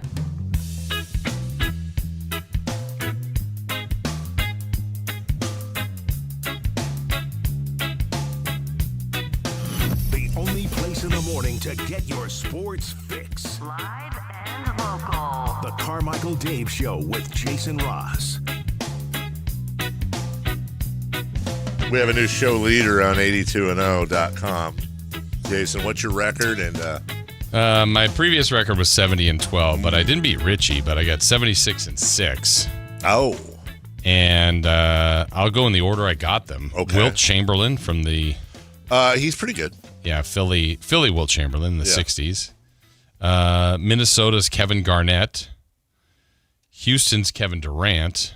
Wow. Spurs, George Gervin, and then I had point guard left, and it's like, okay, just get a good point guard. I got Chicago in the 80s, and I'm thinking, oh, too bad, because I could have had Jordan, but he was not available at point guard. I took Reggie Theus. There's a major flaw in this game. Which is? Like, I just went one, and it says Oklahoma City, 1960s. I was waiting for that. I saw that. I was waiting for you to bring that up. What about? Yeah, would you? But had a team back then. But hold on a second. If it said Seattle in the 60s, you'd be like, "There's a major flaw in this game. Seattle doesn't have a team. I don't recognize them. Who is that?" No, there's talk about Seattle getting a team. Getting a team, but you would say that I don't accept it. Oh, that's really going to mess us up, isn't it? Yeah. They're going to have to redo 82-0. Ooh, good point right there. Great point right there. Speaking of great points, how about a great goal from... By the way, this is like 20 seconds into the game yesterday. Takes the loose puck, knocked away, and here's Nikolai Ehlers playing his way around Theodore. Ehlers coming in, snaps a shot, he scores! Carolina, right off the bat! It's 1-0, 25 seconds into game one. Nikolai Ehlers gets the Kings on the board. How about that? Just right when everything popped up. Want to remind everybody, by the way, Carolina was second in the NHL in points behind the Colorado Avalanche. The Golden Knights were 13th. So this is, this is one of the. There are people in the hockey circle saying, well, regular season means nothing. Now the Knights are 3 wins away from winning the title. By the way, it's officially a series now because the road team. But no spoilers. That was 1-0. Carolina hosting, by the way, and they double it up. Out to Eichel. He'll throw it away. The Kings are going to send Ehlers. Ehlers on a partial break. Ehlers strikes, shoots, he scores! Nikolai Ehlers, 2 for 2, my friend, as the Carolina Hurricanes are flying out to a 2-0 lead in game one. All right. Like a hurricane. So still in the first period. Now we go to the second. The Knights get one back, and then could they tie it up? Did not allow a goal in the second period of that series. Eichel, a sharp angle shot right wing through the net mouth and out the back door. Eichel to the middle. Barbashev scores! Eichel to Barbashev. 2-2 tie. So 2-2 tie. Carolina starts at 2-0. Vegas ties it up at 2. Could they go 3 in a row? He's got friends elsewhere, so downplayed it a little bit. Puck is in behind the Vegas goal, and a shot! Score! William Karlsson from Mitch Marner. 3 straight goals for the Knights. They lead it 3-2. Uh-oh. Carolina in trouble. That's 3 straight goals, as you just heard, for the Knights, but we still are in the second period. The home team ties it up. Hannafin can't clear center point. Miller, shot taken. They score! It's Jordan Staal! DeAndre Miller keeps the zone. The captain gets it in the dead slot. And Carolina has tied game one. Vegas would get another goal to go up 4-3. Carolina, could they tie it again? Face off in the far circle down to our left, won by Vegas, but possession will go to Carolina near side. Gostisbehere, he scores! There you go, Edzo, you called it. The ghost reappears, Shane Gostisbehere. So there you go, 4-4. We're in the third period. Vegas needing a goal, both teams do to win, and the question everybody had on their mind was, could Tomas put the hurdle on the home fans? A little more touch. Sissons might have been in the clear down the slot. Hurdle from the right side. Give and go. He shoots. He scores! Tomas Hurdle. 5-4 Knights. 3:24 to go in the third period. That is your final. And the Knights take a 1-0 lead. AC says Carolina will win the Cup in 7 games. Spurs win the NBA championship in 7 games. Okay. And also from the 916, this is on the text line here, do not play that Mike Brown dogs out garbage again, ever. You hear that, Chris? Don't ever play. Whatever you do. Ever. This one? Who let the dogs out? Is that the one they're talking about? Is that? Well, it says Mike Brown dogs out garbage. He's saying who let the dogs out, not dogs out garbage. Right. Let me text or listen. Is this what you're talking about? It can't be. I don't think it can be. I think he's talking about something else. And we will never play. Oh, what? Did you just do that? Yeah. Okay, no fair. You can't play during the show because I can't. Just went 79-3. It's not that great of a team. Hey, Chris. What? My other team was better. Jamal Murray, Paul Pierce, Vince Carter, Nate Thurmond, Wilt Chamberlain. I mean, it's a great team. It's a very good team. Wilt's a monster. Well, I don't know I can't remember who my point guard was, but I had Kobe, LeBron, Durant, and Shaq. And it was like 69-3. Yeah, I want to know what love is. Yeah, I want you to show me. No, actually, I don't. Never mind. Isn't that? Huh? That goes along with the hypothetical you gave me earlier. Oh, what was that? Describe it.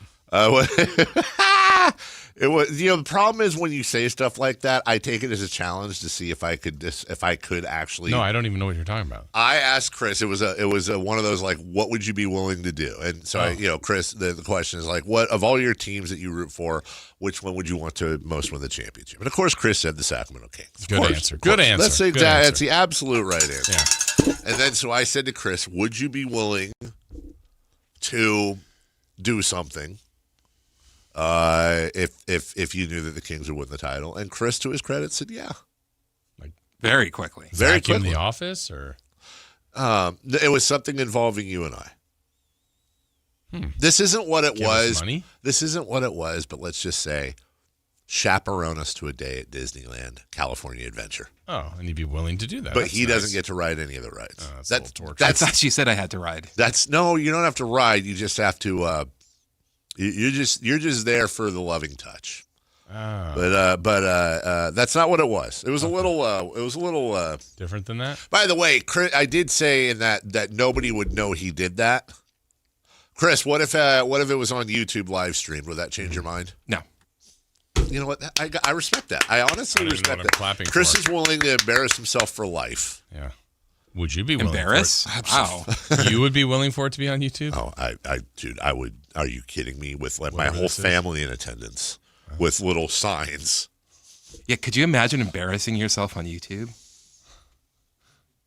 No.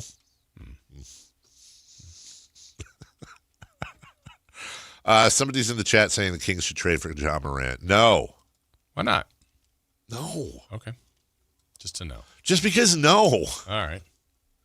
That's not what we need. I don't want to get depressed, dude. I keep thinking about the whole, are we going to trade up for Acuff?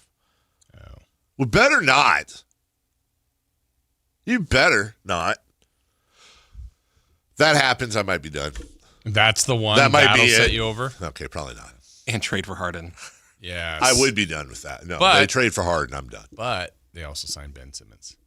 I'm back. Yeah. I'm back. He's back, baby.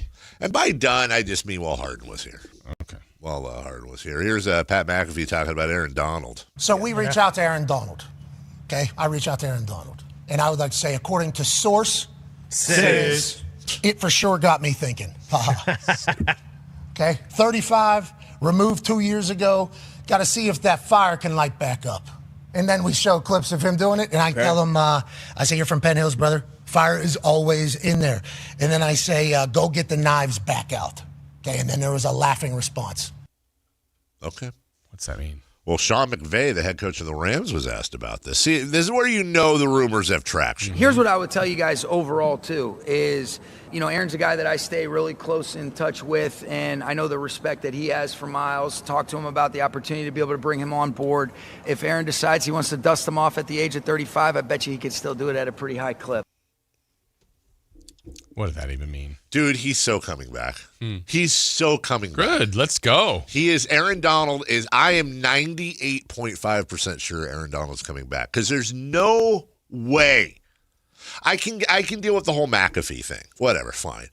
But McVay giving it credence, like if McVay would have established right away if it wasn't going to happen privately and then steered his answer accordingly. Now it becomes of disappointment if he doesn't come back. Now the expectation is for him to come back. He's got to do it.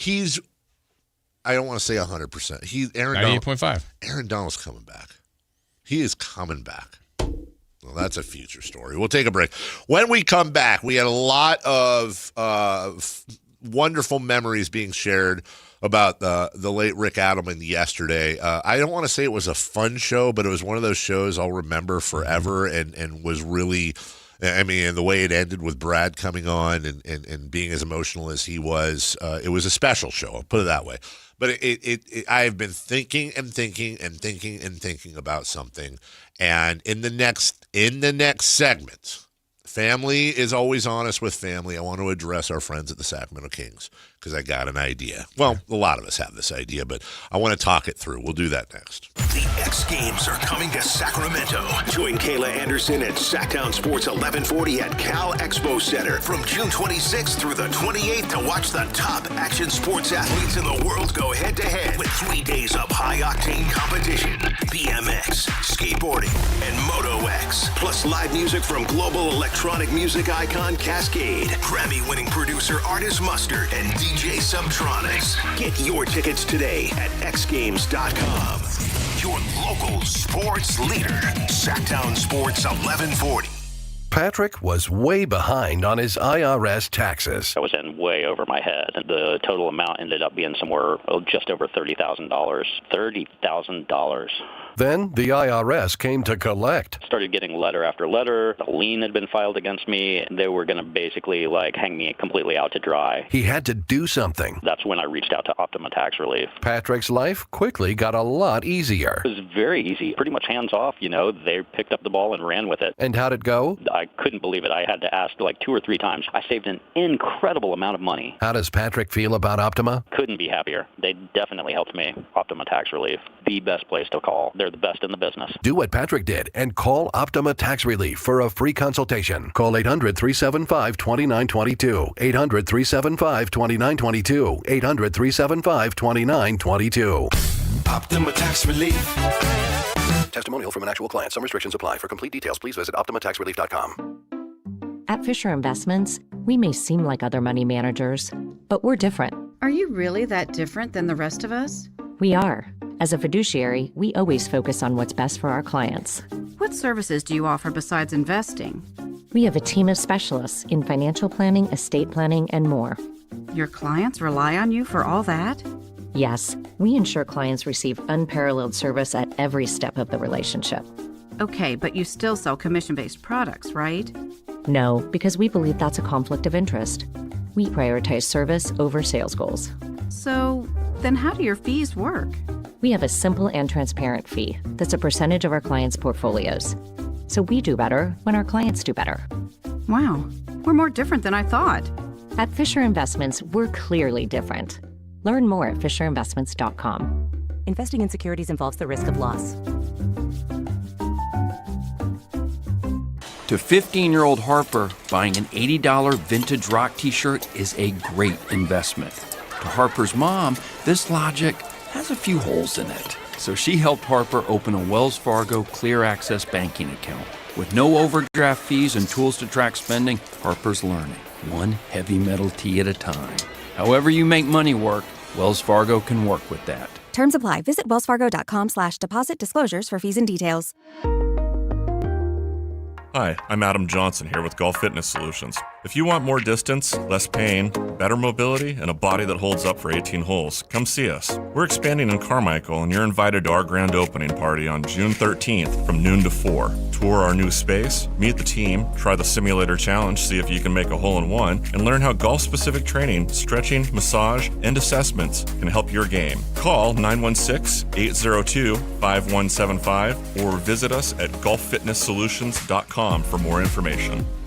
Sacramento, get ready because the Fasteners Inc. Super Sale is back. Friday, June 12th and Saturday, June 13th. Stop by Fasteners Inc. Tool Outlet on Power Inn Road for crazy deals on DeWalt products. We're talking all of the lowest prices in Sacramento on bare tools, tool products, batteries, lasers, hand tools, outdoor power equipment, and so much more. Again, this DeWalt sale event will be June 12th from 7 till 5:30 and June 13th from 9 till 3 p.m. at Fasteners Inc. Tool Outlet on Power Inn Road. Visit fastenersinc.net for more info. We've seen every kind of golf swing, some smooth, some, let's just say, innovative. And that's why Hagen Oaks offers Total Game Fitting. The TrackMan-powered player performance studio shows what your swing is really doing. Ping's Ball-Nemic Ball Fitter finds a ball that behaves. The Hagen Oaks Putter Fitting Studio helps turn almost into yes. And FootJoy's 3D foot scanner builds stability from the ground up. At Hagen Oaks, we don't judge your game, we fix it. Hagen Oaks Golf Complex. Better fit, more fun. Fulton Avenue and Business 80.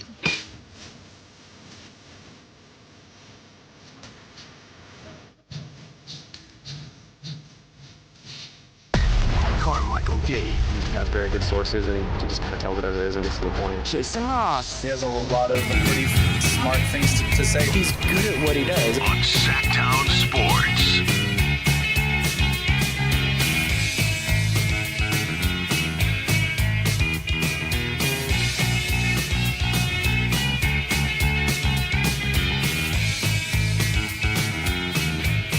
Hey, welcome back. All right, so yesterday we talked a lot about the late, great Rick Adelman. And I'm just, look, just being honest.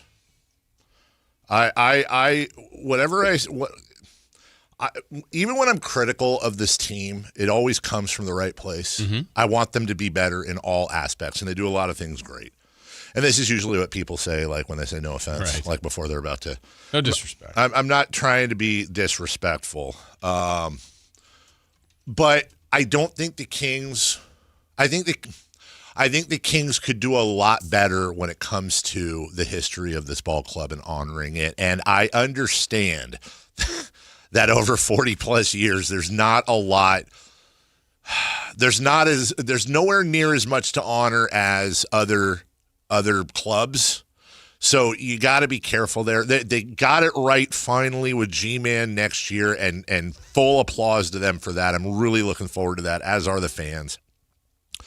But these are things where I think you start out. I think any business, ultimately, their job is to serve their customers.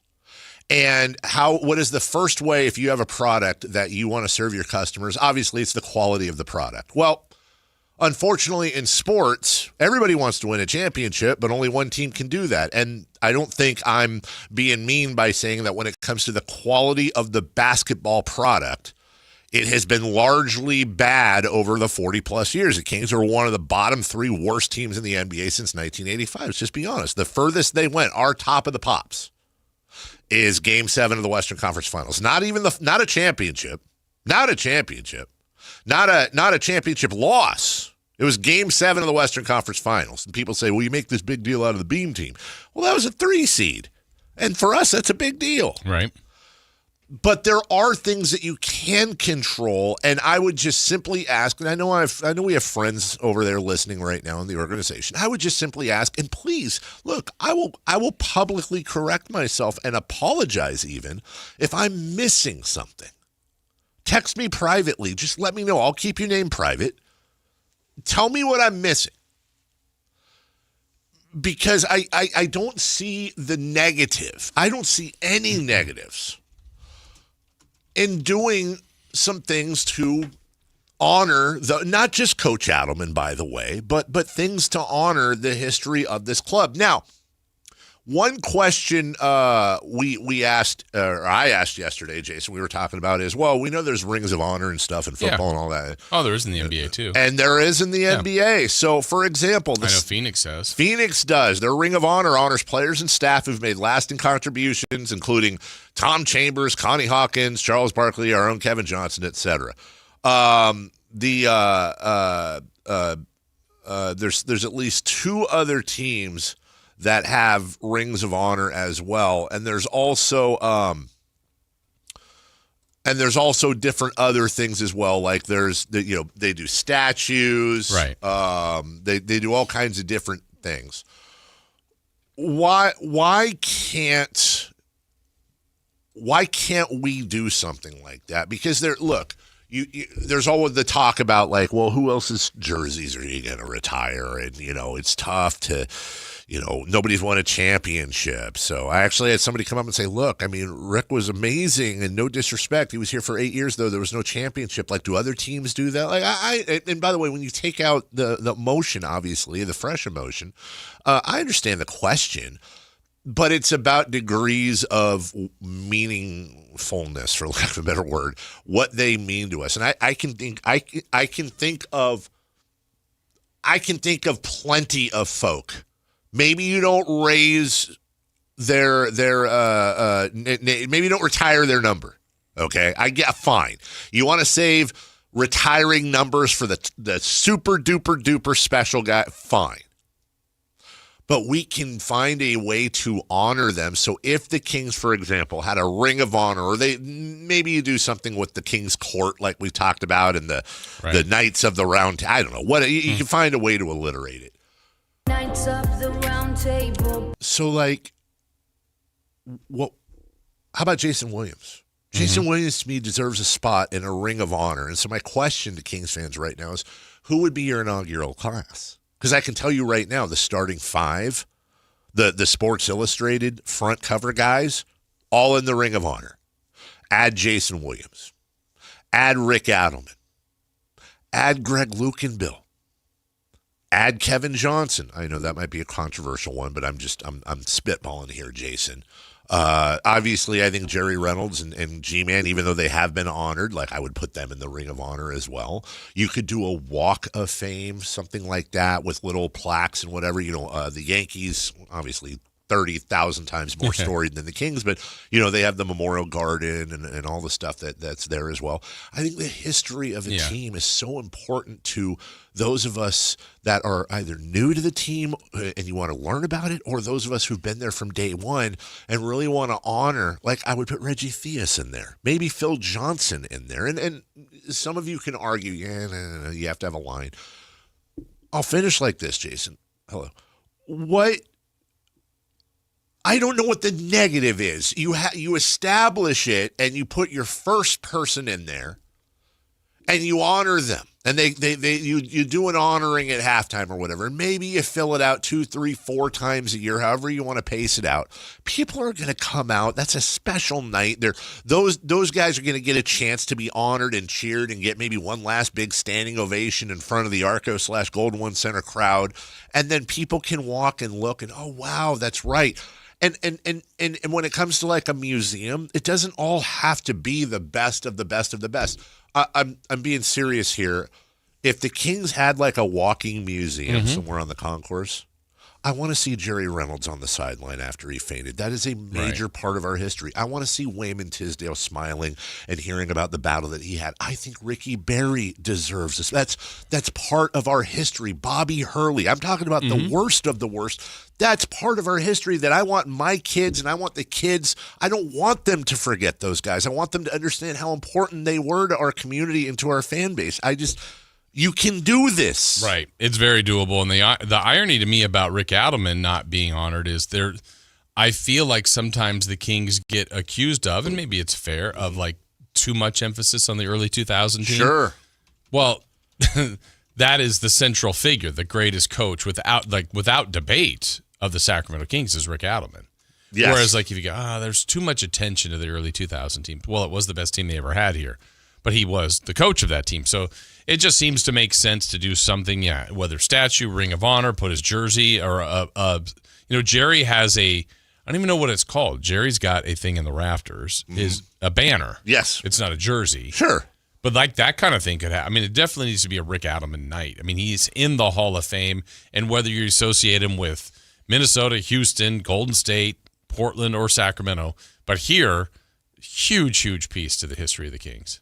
I just don't see the drawback. Yeah. I think it's a win for everybody. I think it makes the team look like they're invested in that part of our history. When they opened Golden One Center and you had the Tower Records and the shaky signs and all that was brilliant. Yeah. Those are homages to the roots of Sacramento. But that's where the players live. Yeah, and I think the other part about a Ring of Honor can also, I'm going to give an example. I won't even put the player's name out there, but let's say they got a player in the next few years and they were here for like a flash, but they were like 3 years of the league. Yeah. Or maybe they got an MVP or something and they got to a 1 seed, whatever. And then that player had, 8 years somewhere else and a few more years. Like if we got LeBron for like a 3-year stretch, you go, I mean, my goodness, they had LeBron James. Yeah. Ring of Honor. Maybe not a jersey because he wasn't here that long. Fine. But like DeMarcus had some eye-popping stats. He'd be controversial as a jersey.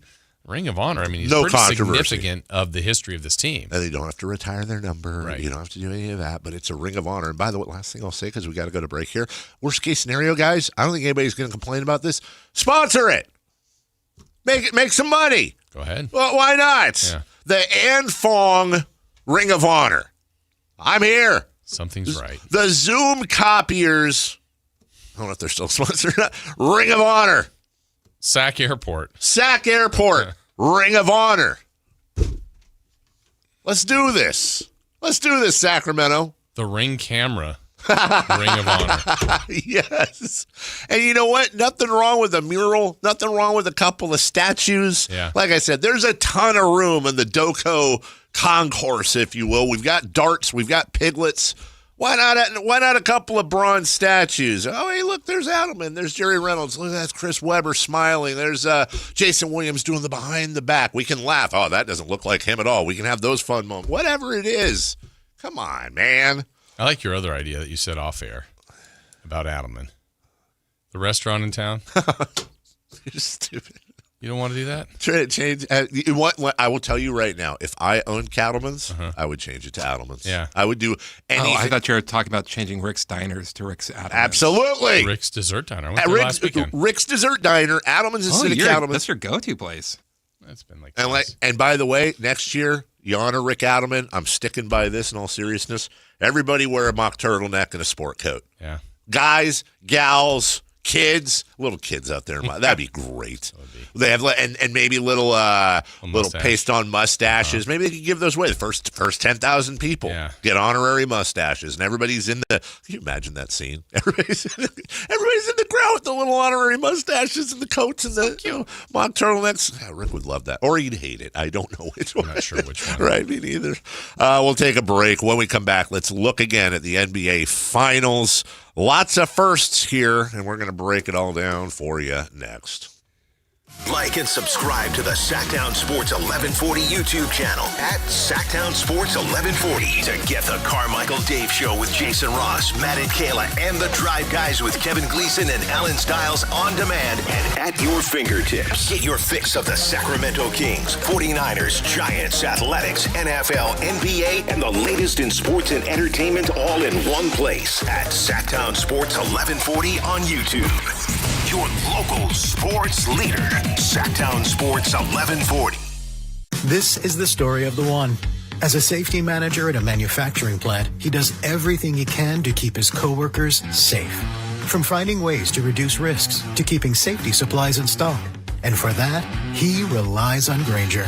Grainger offers a broad range of quality products and next-day delivery, so he can always play it safe. Call 1-800-GRAINGER, click Grainger.com, or just stop by. Grainger, for the ones who get it done.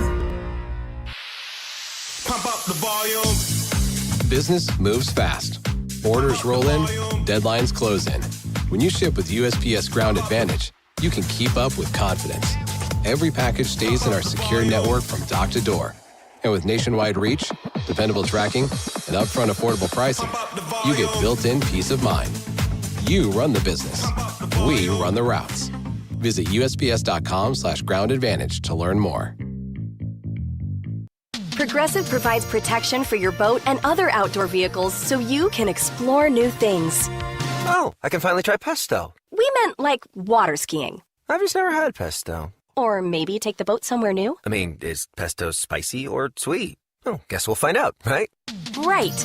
Bundle home or auto insurance with your boat, RV, or motorcycle and stay protected with Progressive while you explore.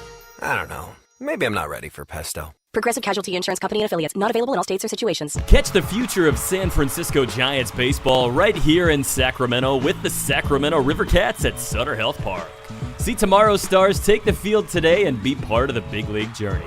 Get your River Cats baseball tickets now at rivercats.com. When life calls for a little extra, a kitchen upgrade, paying off debt, or that dream vacation, Valley Strong Credit Union is here to help. With a Valley Strong home equity loan, you can tap into your home's value with competitive rates, flexible terms, and local guidance you can trust. Get approved in as little as 5 minutes, with funding in as few as 5 days. Your goals are within reach. Visit valleystrong.com to get your offer today. Valley Strong Credit Union. Grow your possibilities. Equal housing lender, NMLS number 456506. Drivers who switch to Progressive could save hundreds just by bundling home and auto insurance, because you can't go wrong saving money. Unless you spend it on a guitar and never learn to play it but lie and say that you did. Then someone hands you a guitar at a party and asks you to play, so you decide to improvise this. Well, don't you know that but that's not it. Dreams are fun and also good. Yep, you can't go wrong bundling and saving money with Progressive. Well, depends on how you spend it. Progressive Casualty Insurance Company, affiliates, and third-party insurers. Not available in all states or situations. This is the story of the one who keeps multiple buildings running smoothly day after day. Plumbing that flows, HVAC that hums, cleaning supplies that keep surfaces sparkling. That's why she counts on Grainger. With easy reordering online and 24/7 support, Grainger helps her keep the products she needs on hand. So shelves stay stocked and buildings stay ready. Call 1-800-GRAINGER, click Grainger.com, or just stop by. Grainger, for the ones who get it done. MoonPay X Games Sacramento 2026 is taking on Cal Expo this summer. Catch live music performances and more than 100 top skate, BMX, and Moto X athletes compete. June 26th through June 28th. Get your tickets now at xgames.com. KHD1 Sacramento, KYMX HD3 Sacramento. From the Power Business Technology Toshiba Studios. This is Sactown Sports 1140.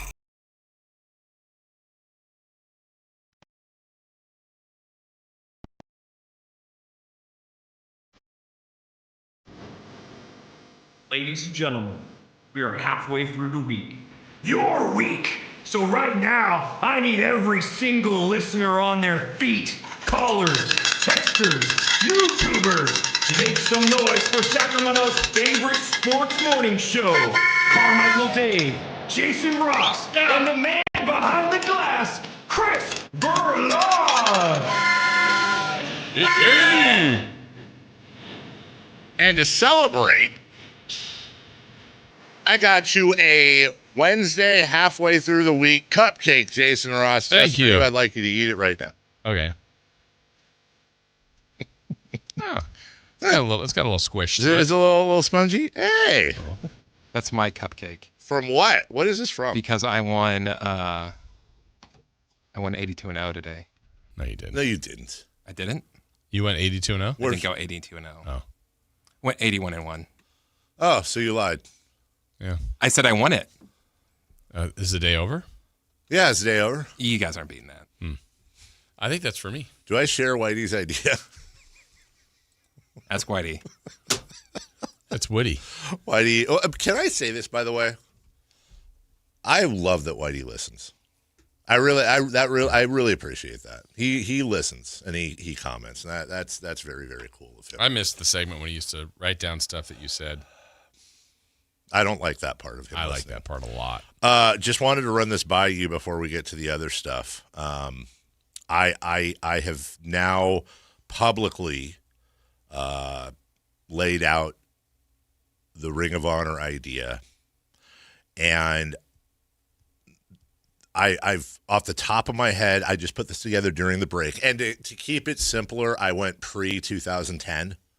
So Cousins, Fox, all that. I don't want to get caught up in that conversation. We can get to that later. But I want to see if you guys can think of somebody I forgot that you think is a glaring omission. And by the way, you may argue that maybe one or two I put out there maybe don't go in. But here's who I have so far. The 2002 Sports Illustrated starting five. All right, Bibby, Doug, Peja, Vlade, Chris Webber. How does that look? What is that? What do you mean?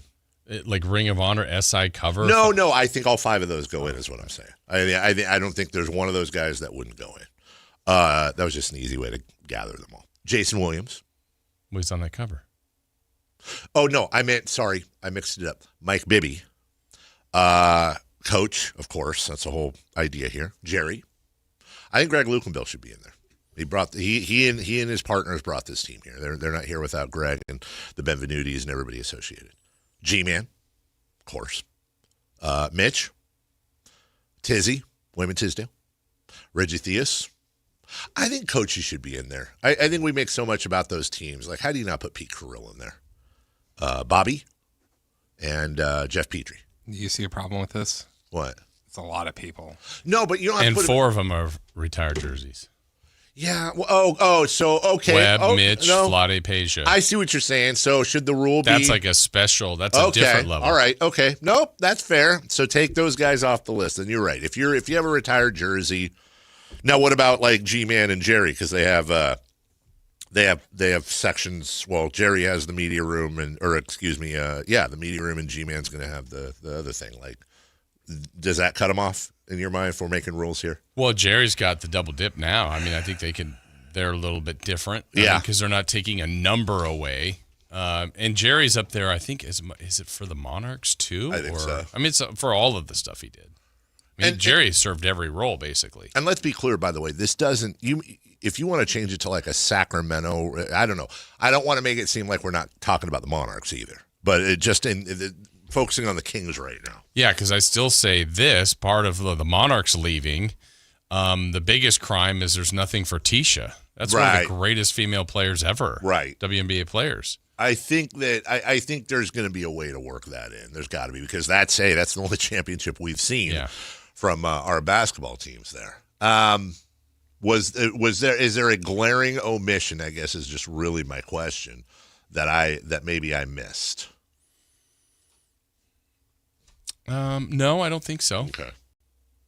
Because it's honestly, you can't let everybody in. There's got to be some status to it. I think so too, and that's why what I don't want to do is make this about, well, that guy doesn't deserve it. I get it, but like, yeah, I think there's a way you could probably involve the public somehow or a committee. I don't know that you have to do one a year. There's a lot of functionality to it, but I was just kind of curious how. It's one thing to say it; it's another thing to actually execute it. That's not easy to do. But again, how great would it be to have? And I say you start oldest to youngest. Mm-hmm. Let's get everybody in while we can here. And I love the idea of these people being honored, and for us to be able to honor. Let me tell you something. I know there's some politics with this and all that. Is there a Kings fan over 30 years old that wouldn't have tears in their eyes giving Jeff Petrie a standing ovation? Right. And what it would mean to him. Jeff, I think Jeff and Rick are didn't they play together? I think. Yeah, I think so. Yeah. Yeah. So I think Jeff and Rick are in the same ballpark there. And I know Jeff's still local. He and his wife Anne Marie. And Brad even mentioned yesterday he talked to him on the phone. Who wouldn't? Right. Who wouldn't go for that? Anyways, from the 209, just went 82-0. LeBron, point guard. Jordan, shooting guard. Durant, small forward. Elvin Hayes, power forward. Wilt at center. That would be. I think Richie made the key to this. Like, you need Wilt Chamberlain to get it perfect. I think if you get I think Kareem might do it too. I would like to see. By the way, if you get Warriors, Wilt averaging like 45 points a game. Yeah, that's very true. John, good morning. You're on with Dave and Jason. Good morning. John. Good morning, Dave and Jason. Thank you for taking our call. Hi. Can you hear us? Is it pretty clear? Yeah. Hold on. You just referred to yourself as multiple people. Are we talking to other people other than John, or are you referring to yourself as we? Well, it's funny you say that. I have my 5-year-old in the back seat. Perfect. She's been wanting me to call you guys for months. Perfect. It is a we. Today happens to be the day. And no offense, by the way, I mean this with all respect, but happier about the 5-year-old call than yours. And I love you, John. So we love the grouping here. I completely understand. So first of all, I was you've said quite a bit in the last. Yeah, this is a lot to process. Now I like your Ring of Fire list. I think it's pretty solid. Mm. Are you would you call it the Ring of Honor? Yes, yeah. Ring of Honor. Ring of Fire, a little different. Yeah, but we get your point. But so I know that there's a lot going on right now, but I'd like to talk a little draft if that's okay. Of course. Alrighty. So first round and second round. So the first round's easy. Mackenzie, who does Daddy want the Kings to take at 7? Keaton Wagler. Did you hear her in the back seat? Yeah. That one's an easy one. I could talk all day about that one. Okay. Now the question, John, is: does Mackenzie want Keaton Wagler? Mackie, you want Keaton? Okay. No. Hey, she and I are on the same page, dude. I'm with you. That's fair enough. I'd like to talk second round too, but as far as Keaton goes, he's been my guy since January. He's a 6'6" true point guard who can take over games when you need him to, and he doesn't suck at defense. And he hasn't fully grown into his body yet. I don't think. I think he's still I think he's kind of a late bloomer. So I really think that he can run the offense, and like I said, he can run the offense and score when he needs to. Okay. So that's my guy. Now, second round, I enjoy kind of going through and trying to find guys that are kind of like the hidden gems that could come in and make an impact right away. But all those guys are going back to school because it's more advantageous to go back for the NIL money. So now that game is completely ruined. So now my kind of a tangent question. Do you think that second round picks are going to start becoming less and less valuable to GMs because it's pretty much only like seniors now? Yes. Yeah, I do. I think that's a very salient point. I think there's a lot of guys now that can go back to, before you got a guy that needs the money, wants to go pro, wants to take his shot. Now you can literally make more money in some cases if you're in that venue. There's some noise in the background, John. Thank you. And more importantly, thank you to Mackenzie. Yeah, thank you, Mackenzie. For the call. Thank you, Mackenzie. Thank you so much. She was the star of the call, yeah, I think. I agree. I think that it's a very good point he brings up, that now you got guys that maybe they're on the edge of the second round and they go, well, I can go back to school. I can make more money this year than I would have last year. I can hone my game. I can dominate. And then not only do I make more money this year, but now next year I get that first round money if everything goes right. I think it's a lot easier to bet on yourself now than before, where it's like, well, I'm not going to make any money. And then if I tear my knee, that's it. Yeah. So yeah, I think the second round, look, the Kings found a gem last year, obviously, in Maxime Reynaud, and even an undrafted player in Dylan Cardwell. But yeah, that second round work is going to be important, because if you can get someone, Kings with 2 second round picks, if they can get another person that contributes next year from that second round, that'll be great. I think that would be wonderful to do that, especially 2 years in a row, like you said. Whitey says that I didn't hear Jerry on with him yesterday. Shame on me. And Whitey said that Jerry was not happy that the Kings have not honored Adelman yet, and said to do so now would almost be disrespectful. I will always defer to Jerry about something like that. Sure. I think that's an interesting conversation. I completely get where he's coming from. Also, I know it's not like better late than never. That's too dismissive, but I don't want to not honor him. I just want him to be honored. Yeah. I wish it had happened before. I do too. But it's like I want him to be. But again, Jerry's gonna know better than anyone. Here's a great idea. We're talking about a ring of honor. What about a ring of dishonor? Whitey has some nominees. Roop to Hoop. Okay. Inflatable mini Slamson. What? I disagree. Slammy? I love Slammy. Yeah. Katino Mobley. Big cat speakers. But no, how about Spencer Hawes? Ring of Dishonor. Yeah. Royale. I don't know which one he goes in. Royale. There's a case, by the way, somebody made a while ago, and it's actually really interesting. Like, you smoked way too much weed. That Royale was the start. Either introducing him or removing him was the start of the downfall of the Sacramento Kings. I would say the introducing. Yeah. It all is Roy. He barely lived. Hey, man. But he did live. He lived. Is Royale like our Billy Goat curse? And what do we have to do to exercise that? Do we have to go get a Royalis and hook them up and let them go off into the sunset? Yeah. Man. Poor Royale. Poor Royale. Good run of a day. Really, it was a good week-long run for Royale. By the way, maybe that's... Puke Guy is not going in the Ring of Honor, guys. Dishonor. Okay. Or Puke Guy. By the way... Only us would have that. Alex P. Keaton Wagler, Texas Ranger. Rick. What? What's the Rick part? Oh, Ranger Rick. Yeah. Adelman. Yeah, I thought about it. I didn't want to. So I was thinking Dangerfield. Oh. Rick, yeah. Of Dangerfield of Dreams. Wow. Yeah. So if we get Keaton, there you go. Alex P. Keaton Wagler. And we say that in the arena?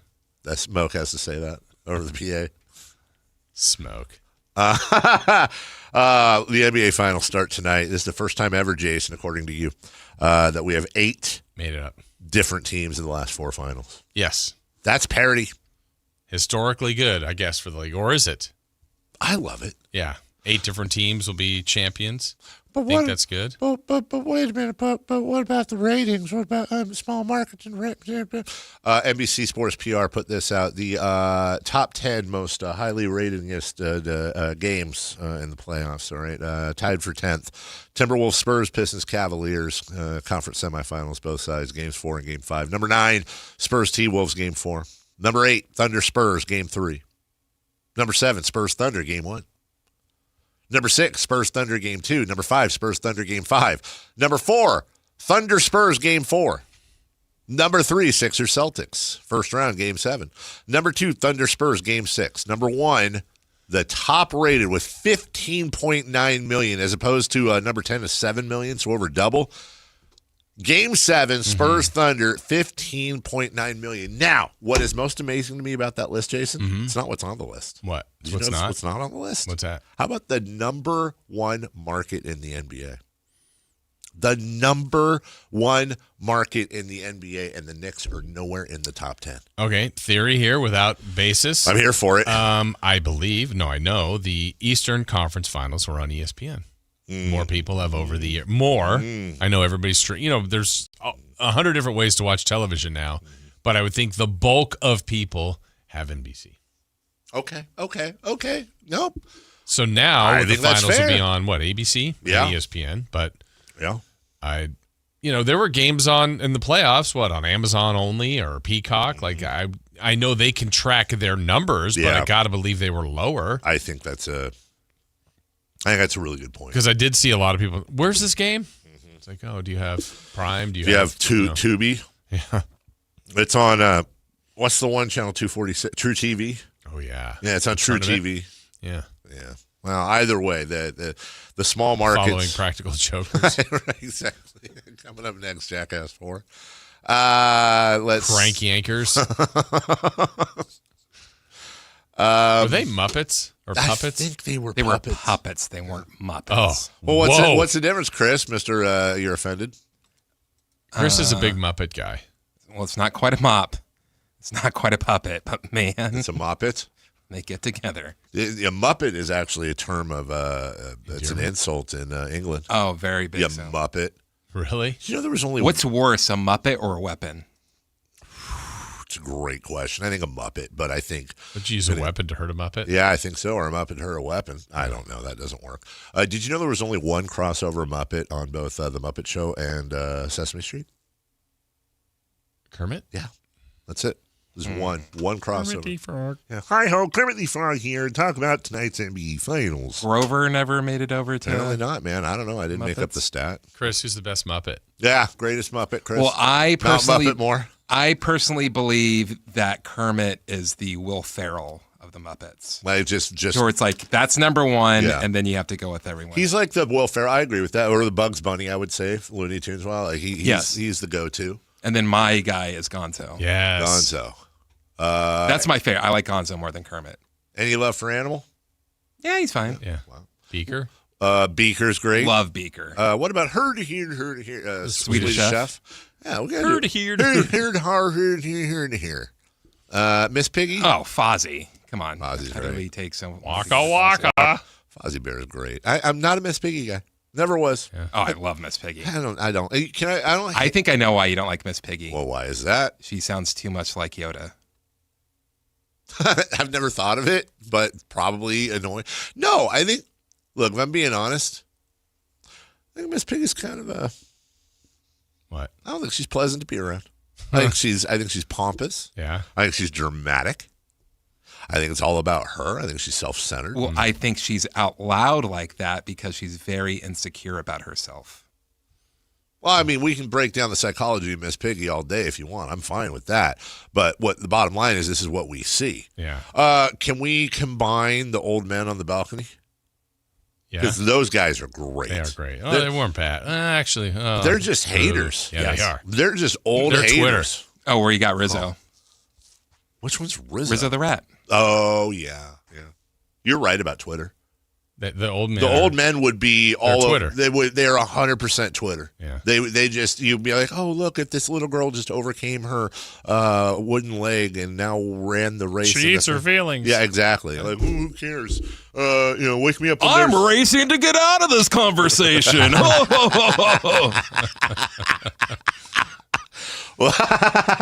You're stupid. What about Elmo? Sesame Street. Yeah. Great point right there. Not a Muppet. Not a Muppet, dude. Yeah, two old guys are great. Know your Muppets. Know your Muppets. Anyways, Denver, Miami, Boston, Dallas, Thunder, Indiana, New York, San Antonio. That is over 25% of the league has been in the NBA Finals the last 4 years by my math. Yeah, that's pretty good. And we weren't one of them. Right. We weren't. Yeah. We'll have a new champion for the 8th consecutive season. It's been Raptors, Lakers, Bucks, Warriors, Nuggets, Celtics, Thunder, and then either the Knicks or the Spurs. Is this good for the NBA? I believe it is, Jason. Yeah, and we've had the contrast, right? Before that was the 4 straight that I know people were tired of, unless you're a Warrior Cavs fan. Like, I mean, those were good series. They were interesting. The Warriors won 3 of the 4. We had the great comeback for the Cavs, but I don't know. I got a little tired of seeing that every year for 4 years in a row. Now it's completely different. Yeah. No, it is. And now another reason why maybe you root for the Knicks is probably a better chance of keeping that streak going. Yes. The Knicks win it this year, because Right. then you could absolutely see the Spurs winning it next year. Right. Matt George texting in, guys, no love for Oscar the Grouch. Not a Muppet, dude. Me, Maddie. Not a Muppet, dude. Come on, man. You got to. Is he in Lord of the Rings? Were there any Muppets in Lord? Wow, Muppet Lord of the Rings would actually be phenomenal. Would it? Yes. I'd watch it. Ugh. MC says, you guys have obviously not spent a week down on a farm. As a matter of fact, I was on a farm last week, broadcasted from there, and there is a new addition to that farm. I'll let you hear the audio. I got this video yesterday. Here you go.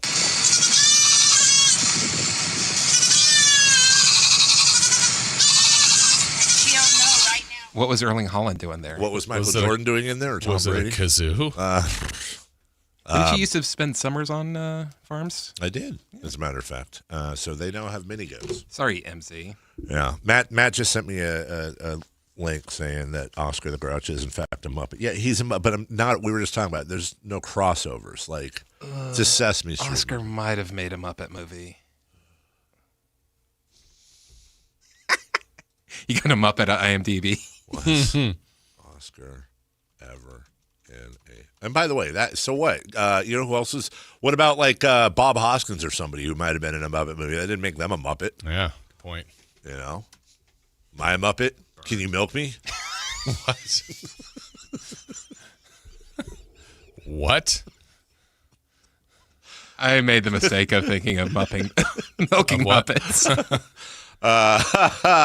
Apparently, he was. Yes. Yeah, Oscar was in the Muppet movie and the Great Muppet Caper. Well, you know what? So are a lot of people. It doesn't make them Muppets. All right, but it is Muppet. It's just not a crossover Muppet, guys. So, anyways, I think the Spurs are going to win. Okay. Okay. I think the Knicks are going to win. What a Muppet. Is it okay? Am I having a stroke or is it No, really hot in here? It's not really hot in here. It's not cold, though. When we come back, let's look at the month of June in sports. This is a sneaky good month. Are you going to be okay? I need to turn down the thing. Yeah. Before all this Muppet talk. Getting a little swampy in here. When we come back, we'll look at everything back to the farm. Go back to the farm. When we come back, the month of June next. Like and subscribe to the Sactown Sports 1140 YouTube channel at Sactown Sports 1140 to get the Carmichael Dave Show with Jason Ross, Matt and Kayla, and the Drive Guys with Kevin Gleason and Alan Stiles on demand and at your fingertips. Get your fix of the Sacramento Kings, 49ers, Giants, Athletics, NFL, NBA, and the latest in sports and entertainment all in one place at Sactown Sports 1140 on YouTube. Your local sports leader, Sactown Sports 1140. Sacramento. Get ready because the Fasteners Inc. Super Sale is back on Friday, June 12th and Saturday, June 13th. Stop by Fasteners Inc. Tool Outlet on Power In Road for crazy deals on Milwaukee tools. We're talking 20% off all Milwaukee pack-out, hand tools, and tool accessories. Free goods and dollars off your order and certain spend amounts. And overall insane deals on Milwaukee batteries and Bear tools again. June 12th from 7 a.m. till 5:30 p.m. and June 13th from 9 a.m. till 3 p.m. at Fasteners Inc. Tool Outlet. Visit fastenersinc.net for more info. Capital Casino is conveniently located in downtown, 411 16th Street, and has been a part of the greater Sacramento area for over 20 years. They offer the best variety of games in the region in a safe and friendly environment, and there's plenty of parking, all well lit and monitored by security. Come have a great meal at the cafe and restaurant inside. Capital Casino has the best food, the best service, and the best action. But please always remember to gamble responsibly. 1-800-GAMBLER. Your business moves fast. Your bank should keep up. At Valley Strong Credit Union, business banking is built for momentum with tools that help you manage cash flow, streamline payments, and fuel growth. Right now, there's never been a better time to switch. Open a new Valley Strong business account and get 3 months of business banking products and services free, up to $750 in value to power your next big move. Because when your business runs stronger, the whole Valley does too. Valley Strong Credit Union. Grow your business, grow your future at valleystrong.com/business. Want the best movie experience in town? Join Sactown Sports IMAX Pass by visiting SactownSports.com. Sign up today. You can win tickets to see this week's films at the Esquire IMAX Theater. From the FIFA World Cup to competitive business environments, grand ambitions lead to game-changing achievements. At Bank of America, we're there to support businesses at every step, providing insights and expertise to help you gain an edge. He shoots, he scores! What would you like the power to do? Explore winning business solutions at BofA.com/gamechangers. Bank of America, official bank of the FIFA World Cup 2026. Support comes from Amazon Business. Free your team from time-consuming procurement tasks. Discover smart business buying where unmatched selection meets AI-driven tools to simplify complex processes so you can focus on what matters most. Learn more at amazonbusiness.com. For the ones who get it done, Grainger offers the professional-grade products you need to get the job done. With fast delivery you can depend on and access to technical product experts ready to help you meet any challenge. Call, click Grainger.com, or just stop by. In celebration of 80 years of 49ers football, Sactown Sports is counting down 80 of the most memorable moments that have shaped the team's storied legacy and winning tradition. Here's today's faithful flashback. Number 69, 711 Nevada Street, San Francisco's humble headquarters. The San Francisco 49ers were a glamorous team throughout the 1980s, but they practiced in down-home conditions in a folksy suburban neighborhood affectionately known by the players and staff as 711. The 49ers training complex was located at 711 Nevada Street in Redwood City, a rustic two-story building that was surrounded by modest single-family homes. The playing field in Red Morton Park sat under towering redwood trees adjacent to a community swimming pool and Little League Baseball diamond. The 49ers moved their headquarters to 711 Nevada in 1956 and remained there until 1988. Faithful Flashbacks on Sactown Sports 1140.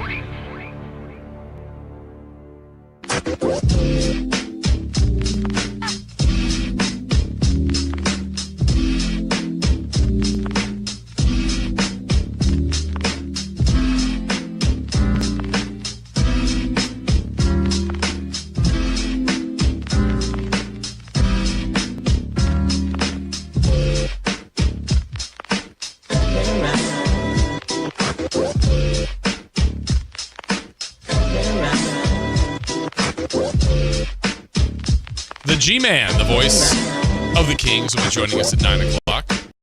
Look forward to that. Looking forward to it. You went too early. I did? I was talking to Richie during the break. Apparently he's got... You were back over there? He's got his segment lined up. He claims that it's a full segment. It's 13 minutes now. Narc-ass Chris has been texting him to keep track. I was gone all last week. And apparently you were late. No, wrong. A couple of times. Wrong. Sorry that I'm gathering things during the break for you. Is that what you're doing? Yeah. Including a clip I don't think any of you have heard yet. Yeah, apparently Wednesday you had a bad day. Yeah, well, that's because there was a fire. Hey, you know who Rich Paul is? I heard of him. Yeah, he's a big agent. I thought our listeners might be interested in this conversation he had on his podcast regarding Darius Garland and something else. I remember the trade getting ready to take place, and De'Aaron and I were talking about it. And we were talking about different options, where he could go, et cetera. And obviously I had the Spurs kind of teed up. And don't meet him there, beat him there. Getting there, yeah. Max Kellerman. And the thing about the trade for De'Aaron, at first it wasn't De'Aaron. Who was it? It was another guard that I represent. That I was envisioning going there because De'Aaron wasn't wanting to be traded yet. And this guard, he was the man. Well, but this guard was actually, it was Darius Garland. He was flustered. He was frustrated, and he wanted to get out. And we was having a conversation, and I said to him at the time, you got to get somewhere where you can. I don't want you to take a dip, And the Spurs this is before they got the second pick, and they needed a point guard. And I thought next to Wemby, the shooting and all of that. And then things changed, and he was fine. And then so now Mike Brown get fired, and you represent a lot of guys who play the right way.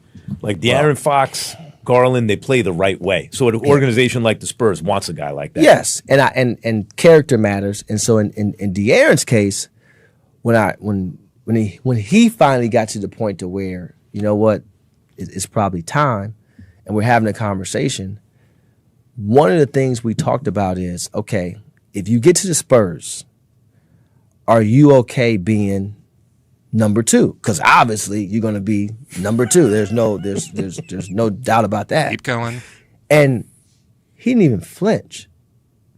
Absolutely. Interesting. Do you think Rich Paul would be a good guest to get on? Or you think that'd just piss everybody off? No. It'd be incredibly interesting to get him on and talk about the. Now, look, doesn't matter what he says. He's going to come on and try to even me, a person who, understands what Fox did. I would be the first to admit it's not like Rich is going to come on and slam De'Aaron Fox. He's he's a smart guy. He's going to come on and spin everything he can in every way to make it sound like De'Aaron's the hero. Right. But it's interesting to hear. I did not know the Darius Garland thing. I didn't either. That's interesting. Incredibly interesting. All right, welcome back. The month of June is upon us, and we kick off, if you will, or tip off. Good point. With the NBA Finals starting tonight. This is a sneaky month. Now, you and I have talked about this before, and I don't think there's really a good argument that when you talk about best times of the year for sports. Now, I personally think it's October, fall. Okay. You know, that is World Series. NBA kicks off, NHL kicks off, NFL is already going. College football. That to me is the prime time. Spring, probably second. March Madness, NBA playoffs are coming. You just got done with football, but there's an argument there. But June is sneaky. Mm-hmm. Because really, the worst 2 months for sports generally are July and August. Those are the slowest months. There's no football. There's no basketball. You're in the dog days of baseball. You're going to have free agency in the NBA and this and that, whatever. But you start with the finals in June, Jason. Then we go to the NBA draft. We're in that month, man. Yeah, too big. Obviously, you're crowning a champion, and then the next class of players getting picked, which is going to be a great draft. Yeah, NBA's big this month. And say what you want about, the draft and everything around it. I was thinking about this. It's been a minute since the Kings. Am I missing something? Since Keegan Murray, that the Kings have had a heavy pick. Yeah, because they gave it. The Herter pick was gone. There was the one that they gave up to Dallas for Rashawn Holmes, and that whole thing. Then last year, I mean, no offense to Neek or Maxime, but those were late and second-round picks. This is the first time we've gone back to coverage that was pretty much a yearly thing for us, which is what superstar is in the draft, and we're in the top 10, top 7, whatever. And I don't know. It's like when my wife was 9 months pregnant, she'd always say, "I'm ready to have the baby. I just want it out of me." Like I need the draft to be over now. A few more weeks. We're almost there. It's gonna everything between now and the draft is just gonna be so repetitive and silly, and I'm just done with it. Just draft the person and let's go? But that's coming up. Mm-hmm. Stanley Cup Finals kicked off. Dropped the puck last night. Yeah. Thank you. Great first game. U.S. Open's coming up. U.S. Open golf. One of your favorites. How about that? Hey, isn't the French Open going on right now? Yeah? Yeah, we can count that, right? Yeah. You're a tennis guy. Wait, doesn't Wimbledon start in June? Partly, yeah. Maybe part of June into July. Just trying to give your tennis some love. I'm a tennis guy. You're a big tennis guy. The World Cup begins. Chris is over the moon about that. And you can watch a World Cup with me at several viewing parties at Super Taco on Franklin and Florin. Really? Yes. Is that an official station thing, or is that just where you're going to be? Thing. Hold on. Hey, I mean this with all love. There's no insult or disrespect, not an ounce. Is it really called Super Taco? Yeah. That's amazing. Super Taco. You can watch the opening game with me, South Africa versus Mexico at Super Taco. What day? Next Thursday. Can't make it, but you guys should go. That's going to be amazing. Well, I'll be there. Super Taco. What's that going to be like watching it with you? Yeah, what is that going to be like, Chris? Okay, like you're sitting at a table, and then what? Are people encouraged to come in, sit with you, take pictures, strike up a convo, selfies? Yeah, all of that. Okay, you'll just be eating, and are you going to be greeting? Hey, how you doing? I'm Chris. Like, are you going to be socializing? Come on, have a Super Taco and watch some soccer. Right. Does Super Taco actually have a Super Taco? Guess you'll have to come and find out. Oh, wow. Where is this place at? I'm in. It's on Franklin, right next to Warren. Oh, my God. I made mole last night. Chicken mole, by the way. Mole. Let's take a look here, Jason, at the Super Taco menu, if you will, because we want to plug what Chris is doing. I would like to know. I would like to know where Anthony will be watching. Because actually, you know, it would be kind of funny. Super Taco Cochina and Cantina, Grantline Road. No. Because it says Franklin Boulevard here in Sacramento. Okay, well, I'll look for that. I think it'd be funny if like Anthony was doing a World Cup viewing and Chris was doing a World Cup viewing, and then they had to compete. Yo, beef soup, let's go. What's a quesadilla? Is that like a quesadilla that has birria in it? Yeah. Okay. All right. Okay. Or sometimes they do like a birria taco where they put cheese over it. Oh, you did the R thing. Yeah. I can't do that. That's how it's pronounced. Quesadilla. That's not how it's done. Quesadilla. You know what? Puffy tacos. I haven't gotten there yet because I'm. It is a little bit of what I'm. Fortunately, I don't think it's trash Tex-Mex. So, I'm trying to promote your thing here. Okay. One of the first. There are two things I look for when I first walk into a Mexican restaurant. As a connoisseur of all things, Chips and salsa Mexican. bar. Chips and salsa bar is one. And do they carry agua fresca? Do they make agua fresca? And I'm happy to say that they have agua fresca available at Super Taco. So good for them. I don't see the flavors, but. Do they have horchata? They do have horchata, and they have arito and all kinds of flavors there. They've even got a sangria going on. All right, let's take a look. You got your super nachos. Oh, different kinds. Practice sangria. I hate you so much, dude. Grilled chicken nacho fries. They've got 7 different fries. Shredded beef. I'm not a big shredded meat guy. Is that weird? Yes. Yeah, it is. Okay, Very much sorry. so. Carnitas nacho fries, seafood nachos, a ton of oh my God, they got like 20 different quesadillas, everything from fish to shrimp to al pastor. This place is super. It is super. And then there's super quesadillas, 14 inches of quesadilla, all up in you. Let's go. That's a lot of cheese. Said jalapeno, by the way. Obviously the guac, ceviche, salads. Guac is so good. It really is. But you got to do it right. It's hard to I don't like guac in like a squeezer. It's got to be. Yeah, a little chunk to it. I don't want jellied guac. Here we go. All the tacos. Oh my goodness. And then here we go, Jason. Super tacos. What makes them super? Because the other ones are just regular tacos. These tacos, 8 inches. Now that's what I call a taco. 8 inches of taco for you to eat. Yeah. And here's No my offense, I don't think you can handle that. You don't think I can handle 8 inches of taco? I don't think so. 1 trillion. Dude, let me tell you, I'd be like a taco conveyor belt. I just, oh my goodness. And which one am I going for? I like to keep it, they got all kinds of stuff here, but I like to keep it authentic. Mm-hmm. I like to eat as if I was in deep Mexico. So I would go with the ground beef super taco, which is everybody knows is super authentic. Oh, they got all kinds of burritos. Look, super taco. It's not just taco. Chimichangas? Burritos, enchiladas, tostadas. Oh, my God. Sopa? What is sopa? Handcrafted and toasted sopa is topped with what the hell is sopa? I don't know. Tortas? Oh, those like Mexican sandwiches? Yeah. Yeah. Okay. Dude, they literally have they have menudo? They have pozole on weekends. Menudo. What? Menudo. That's what I said. Menudo. Menudo. Oh, like MENUTHO? Are we doing that now? Menudo? Well, that's how it's pronounced. I disagree. Okay, well, there you go, guys. That is a giant menu. I'd say it's a super menu. I was going to say, some would say super. I got to be honest, dude. I know that's bad radio to some. I'm sorry, but You're hungry. I'm so hungry. And then Chris did the super taco thing, and then it's just let's go down Why don't you include that in the best of, Chris? Let's mark that one down. We'll take a break. By the way, World Cup begins. Baseball regular season continues. Jason, before we go to break, you can only pick one. Draft. A release to the Kings. Kings aren't involved, so let's unbias this whole. The finals, yeah, I think it is. I'd probably go finals, golf. Oh, the thing that happens every single year. Maybe the World Cup, I guess.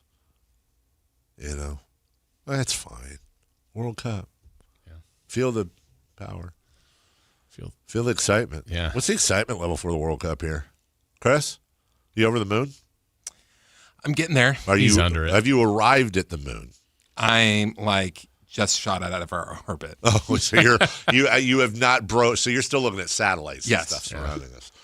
I'm on the dark side of it. I agree. We will. We'll take a break. What?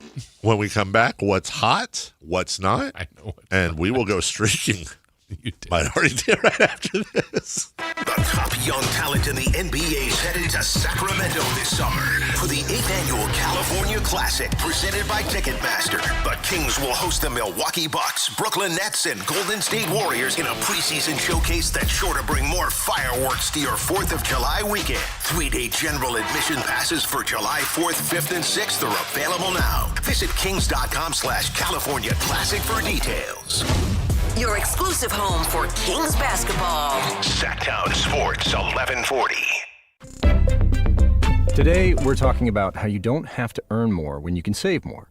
Okay, so you brought me this stat. T-Mobile customers had the lowest wireless bills versus Verizon and AT&T over the past 5 years. That seems surprising. Yeah, when I first heard it, I thought, okay. But when the experts at HarrisX broke it down, it was true for millions of families. They have a 5-year price guarantee on experience plans and America's Best Network, plus lower bills. I'm not hearing any sacrifice here. Which is what people need right now. Reliability, predictability. Affordable wireless service isn't a perk. It's a difference. And listeners, if you don't believe me, you can check it out at tmobile.com/switch. Best mobile network based on analysis by Ookla Speed Test Intelligence data 2H 2025. Price guarantee on talk, text, and data. Exclusions like taxes and fees apply. Based on HarrisX billing snapshots from Q3 21 to Q4 25 compared to average AT&T and Verizon bills. Comparison excludes discounts, credits, and optional charges. For more details, see harrisx.com/T-Mobile-bills. In 1962, Big O Tires began a revolution in the tire industry. Now through June 14th, celebrate with our 64th anniversary sale. Buy 3, get 1 free on 4 select in-stock Big O branded tires with installation purchase. You'll also get our industry-leading Protect Plus warranty, free. Year after year, we turn big problems into no problem at all. Big O Tires, the team you trust. Installation required. Disposal fees and shop fees extra where permitted. See store for pricing. Eligibility may vary. Not valid with other offers. This is the story of the one. As a maintenance engineer at a beverage manufacturing plant, he starts his day knowing every line is ready to run because Grainger delivers the industrial-grade products he needs to keep mixers, conveyors, and packaging equipment moving. With Grainger's vast selection of bearings, belts, and motors, he keeps operations running smoothly, so nothing grinds to a halt. Call 1-800-GRAINGER, click Grainger.com, or just stop by. Grainger, for the ones who get it done. Meet Matthew Preston. Inside his apartment, everything he holds dear is protected by Progressive's Renter's Insurance, like his laptop and a surprisingly valuable collection of baseball bobbleheads. Outside his apartment, his laptop is still protected, as are his bobbleheads, which he carries around with him for reasons no one knows. Renters, the limits of protection aren't just the 4 walls of your home. When you're in Progressive's Protection Zone, get a quote at Progressive.com. Progressive Casualty Insurance Company, affiliates, and third-party insurers. Injured and you're considering an LA law firm looking to charge you 45% to 50% in attorney's fees? That's overcharging. Ashton & Price has been around for over 25 years, and I can tell you no matter how complicated your injury case, you should never be charged 45% or 50% in attorney's fees ever. Direct, experienced, unrelenting, and honest local representation matters. It's called Home Court Advantage for a reason. Ashton & Price serious local attorneys for serious people with serious injuries. So for the best local advice, don't think twice. Call Ashton & Price. Card collectors know there's nothing as special as a rare one-of-one card. And now you can hear a very rare one-of-a-kind sports card show right here on Sactown Sports. Whitey Gleason here inviting you to join me and Mr. True Sports Cards himself, Imran Pilati, for the True Sports Card Show every Saturday morning at 10 on Sactown Sports. It's the only sports card radio show in the nation. For all your hobby needs, get to True Sports Cards, 6661 Stanford Ranch Road in Rockland. And for hobby, insight, and fun, join us for the True Sports Card Show Saturday mornings at 10 on Sactown Sports. What's hot? Yeah, hot. Real hot. And what's not? It's not good. Brought to you by American Energy Heating and Air, Sacramento's complete heating and cooling company, and second opinion partner. Who is hot, girl? The New York Knicks. Oh, they are? Yeah. Wow, they haven't really... The Knicks haven't won in over a week. Right. In their 14 playoff games in 2026, they have outscored their opponents by 271 points. That's 19.4 points per game. No. That's the largest point differential over any 14-game span in the history of the Knicks franchise. What? Regular or postseason. God, dude, why didn't we bring that up last week 3 times? Well, then who's not? That would be the San Francisco Giants, your San Francisco Giants. That's great. Yeah. What do you mean? Are they not? Are they? Why? Well, they lost to the Brewers 8-3 in just their 2 games against the Brewers. They have been outscored 24-5. The Brewers are the New York Knicks. The Giants losers. The freaking worst. Can I add something new to the program? No. Real quick. Really filled up. I like to call this Carmichael Dave's Real Estate Corner. Okay. This is probably a one-off, but this caught my eye yesterday, guys. Welcome to your own private island in the heart of the California Delta. Set in the tranquil waters of White Slough, this rare 5.6-acre island offers a unique opportunity to own land completely surrounded by water, where the pace slows down and possibilities open up. Whether you're envisioning a quiet weekend retreat, a fishing and boating haven, a personal escape from the noise of everyday life, or long-term investment, this property delivers. Accessible by water and rich in natural beauty, the setting feels a world away, yet remains within reach of Stockton and the greater Sacramento region. By the way, same thing. Spend your days exploring the Delta waterways. It's just a 0.8-mile boat ride away from the Devil's Isle Club Island, Grindstone Joe's Campground and Recreation Area, and 2.4 miles up the river, Tower Park Marina, loaded with amenities. Again, 5.6 acres. And Jason, I'm going to ask you real quick. Let me see here. Let me get some. Let me get some pictures for you. This is a chance to own your very own island. Now, here's the 5.6 acres of island. Chris, sorry. Can you see that, Chris? This is what that looks like there. I mean, just giving you kind of an overhead view, and everybody just imagine it's an island the shape of maybe a flag, a pennant pointing to the left. And this is right there in the Delta, not that far from where we are sitting right now. It's just that island. Just that island? Looks like there's two of them. Just the one. I think the other one, it's just maybe, I don't know, maybe it's included. I don't know. Obviously, you need to do some stuff there. I don't know what it is about building and improvements and whatever. But that doesn't really look like 5 acres. It says it's 5.6. I don't know if it's all usable, but if like all three of those, what 3 mile islands? There you go. That's what could go wrong. Here's a beautiful picture. So, guys, the point of all this, and because this is local, would you like get the water rights? Would you like to take a guess as to the price for this? Oh my gosh! Yeah, this does not even remotely look appealing. No. You could mow some of that and then put a yurt there. Nobody can access you. I don't know how you get electricity over there, but hey, who needs it? Fish, boat, camp. So many activities you could do. What's the closest city it's to? Stockton. Okay. Yeah. Okay. Yeah. I've got my answer. I feel like this is going to go one of two. Like, it's either crazy expensive or incredibly affordable. And I like your thinking. Like you're approaching this the right way. Land in general is more of the first. Mm-hmm. I just think there's nothing to this. Really? I'm going to go low. Okay. And it's like 100,000. Oh, wow. I'm going 50,000. Oh. $39,000. Okay. Ooh. Guys. Yeah, go ahead. You can buy it. Sactown Sports Island. Build a little studio. Coming to you live from the island. Live shows. We boat people across the water. For what? Fish that we caught. Have a barbecue. Maybe roast wieners over the fire. We have our own police station. I don't know what happens if you have a fire, but why would you have your own police station? In case somebody breaks the law, dude. It would just be Sactown I don't think employees. Because you have an island, you get to write your own laws. Yes, you do. It's your own serious sovereign island. You get to elect believe your you're own still in the state. Disagree. I don't know if it floods. Calm down, Jeffrey. Temptation Island, Love Island, right? Gilligan's Island. Gilligan, is that those are the only islands I feel comfortable talking about. Gilligan's Island? Did you say? Yeah. Interesting. I know we got to go streaking here, but since you brought it up, Jason, you could do that on your island. What, Gilligan? Go streaking.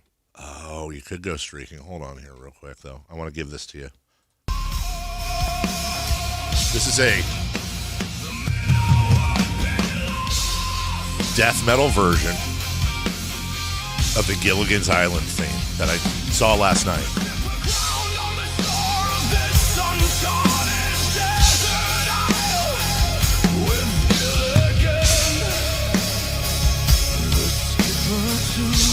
Bring it home, dude.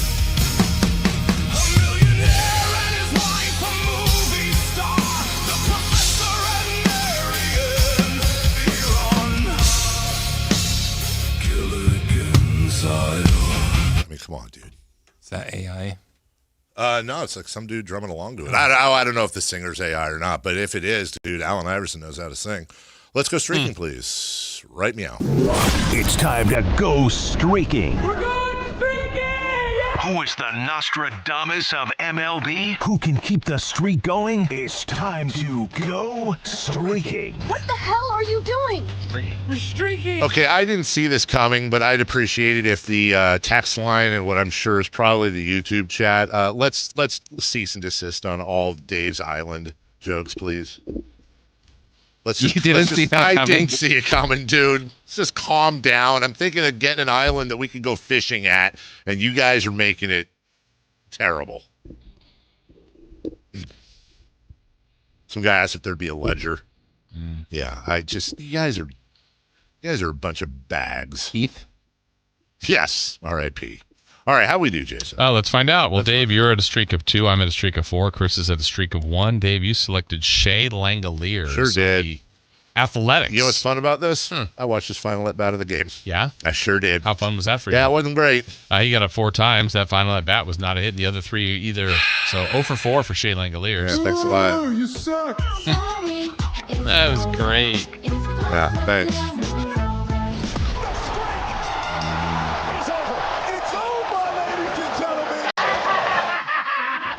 Why? He doesn't get that. Lame Beliers. That's what I say. Back to you.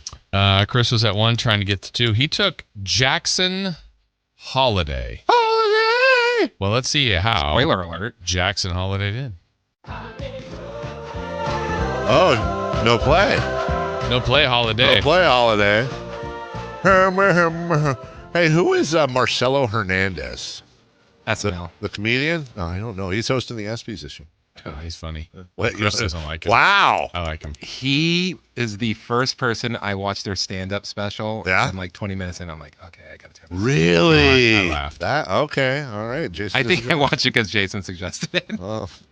And I took from the Baltimore Orioles, Samuel Basallo. Samuel Basallo. I kind of actually hope you got this one. Yeah, I hope so too. It's so random. He got up 4 times. Yeah. He got a hit. Okay. Hey, look. I'm at 5. Wow. Look at you. Isn't that so nice? Jason got all the way up to 5. Good for him. Wow, all-time leader. That's fine. Oh, for him. in your mouth. Like all the way in. I'll take Henry Bolte. Okay. Chris, who would you like to select today? Gee, let me think. I'm going to take Jackson Holiday. Okay. And I'm going to take Bobby Witt Jr. You okay over there? I didn't see it. All right. Chris got savaged. Sure, I made like one little comment. I could get savaged on your island. All right, we'll be right back. Take Sactown Sports with you everywhere you go with the Sactown Sports app. The most in-depth coverage of the Kings and 49ers. A library of written and video content. And all your favorite personalities all in one place. Download the Sactown Sports app today and get in on the action. Your local sports leader. Sactown Sports 1140. This is the story of the one. As a safety manager at a manufacturing plant, he does everything he can to keep his coworkers safe. From finding ways to reduce risks to keeping safety supplies in stock. And for that, he relies on Grainger. Grainger offers a broad range of quality products and next-day delivery, so he can always play it safe. Call 1-800-GRAINGER, click Grainger.com, or just stop by. Grainger, for the ones who get it done. Progressive knows you think the grass is always greener, like maybe you ride a motorcycle. But today, it's raining. So you wish you had an RV, but if you did, you'd have to listen to some guy parked next to it at a campsite plays acoustic guitar. Now, before you start wishing you had a boat, remember, your brother-in-law would invite himself every weekend. Permission to come aboard, Captain? But one thing that is greener is the money you could save when you bundle your RV, boat, or motorcycle with your home or auto with Progressive. Progressive Casualty Insurance Company affiliates and third-party insurers. Not available in all states or situations. Wesley Financial Group is not a law firm, and Chuck McDowell definitely not an attorney. This is Chuck. If someone talked you into buying something really silly and you want to get out of that silly little thing, my advice, get the facts. Call me and I'll send you our timeshare exit kit absolutely free. Inside, you'll learn how timeshare works and all your options for cancellation. Call Wesley now for your free exit information kit. 800-895-1414. That's 800-895-1414. When life calls for a little extra, a kitchen upgrade, paying off debt, or that dream vacation, Valley Strong Credit Union is here to help. With a Valley Strong home equity loan, you can tap into your home's value with competitive rates, flexible terms, and local guidance you can trust. Get approved in as little as 5 minutes, with funding in as few as 5 days. Your goals are within reach. Visit valleystrong.com to get your offer today. Valley Strong Credit Union. Grow your possibilities. Equal housing lender, NMLS number 456506. Hey there, Mark and Tom, the travel and entertainment guys, brought to you by Sports Leisure Vacations. Time for our weekly travel tip. And with it, once again, Mark Hoffman. Now that Southwest has ended its long-time pick a seat when you get on policy, everyone boarding a plane has a boarding pass with a specific seat assignment on it. But for some, that assignment is only a suggestion. If they don't have the seat they want, they sit in your seat and wait for you to board so they can plead their case to get you to switch. Best approach. Wait for the person who has the seat you want to board, then approach them. If you're trying to trade an aisle for an aisle or a window for a window in the same section of the plane, you'll probably be well received. Of course, now that the cabin has several different price points, you can't expect someone who has paid for extra legroom or a prime location to exchange their seat for your middle seat in the back. Don't be a bully. Be kind and explain why you need to make the change, traveling with a child or someone needing help in flight. And good luck. More tips to make you a smarter traveler. Saturdays, 11 a.m. right here on Sactown Sports 1140. Capital Casino is conveniently located in downtown, 411 16th Street, and has been a part of the greater Sacramento area for over 20 years. They offer the best variety of games in the region in a safe and friendly environment, and there's plenty of parking, all well lit and monitored by security. Come have a great meal at the cafe and restaurant inside. Capital Casino has the best food, the best service, and the best action. But please always remember to gamble responsibly. 1-800-GAMBLER. KHD1 Sacramento, KYMX HD3 Sacramento. From the Power Business Technology Toshiba Studios. Sactown Sports 1140. The Carmichael Dave Show. He's on the microphone when he's not on the microphone. He's playing a song, and when he's not playing a song, he's on the microphone, and then boom. With Jason Ross. No, he didn't. Yes, he did. Call or text at 916-339-1140. It's the Carmichael Dave Show with Jason Ross on Sactown Sports. Just got a text from my old friend Jody Bacon. Oh, yeah? She just received her credential to the World Cup. Oh, how about that? Congratulations to her. Or be there covering it. Joining us right now, a man, a myth, a legend. No, not a myth. He's real. He is a real deal. A gentleman who has all the credentials yet needs none. From what I hear, rumored champion of Incline Village. Oh, let's find out. Legendary play-by-play voice of the Sacramento Kings. And when you talk rings of honor, as we were earlier, might as well call it the Rings of G-Man. Name it after him because no one deserves to be in there more. Gary Gerald joins us. Good morning, G-Man. How are you? Excellent. Good morning, good morning, good morning. We're going to obviously talk about some fairly heavy stuff as G-Man has been nice enough, like Doug and Brad were yesterday and many others, Jerry on the afternoon show, et cetera, to share their memories of Coach Adelman. But the G-Man, I got to ask you, how did it go at Incline Village yesterday? Because we saw on Facebook, you looked happy. How did the round go for you? Hey, listen, anytime I can play mountain golf on a beautiful day at Lake Tahoe, it's a good day. The golf was not good. Only managed to par one hole, way too many three putts. I couldn't figure out the greens and all the undulations and one thing or another, but that's golf. I mean, but hey, I enjoyed the opportunity. Played with some good folks and it was nice. Dave, you know the G-Man. I know the G-Man. Doesn't get too frustrated when you're three-putting, G-Man. How do you solve that in your own mind? I don't. Well, you plug away and you hope that maybe, the blind squirrel finds an acorn once in a while. So.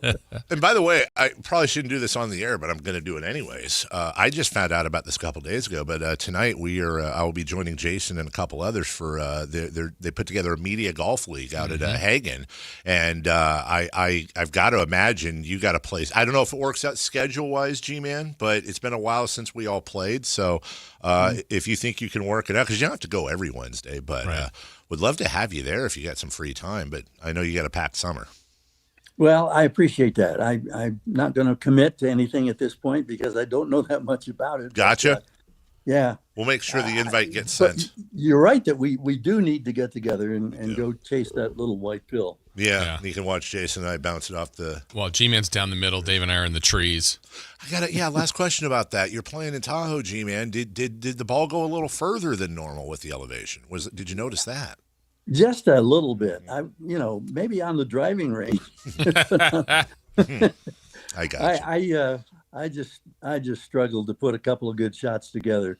And on the first hole that we played, I hit about a 15-foot putt or something like that. I thought, oh, this is it's off to a good start. Yeah.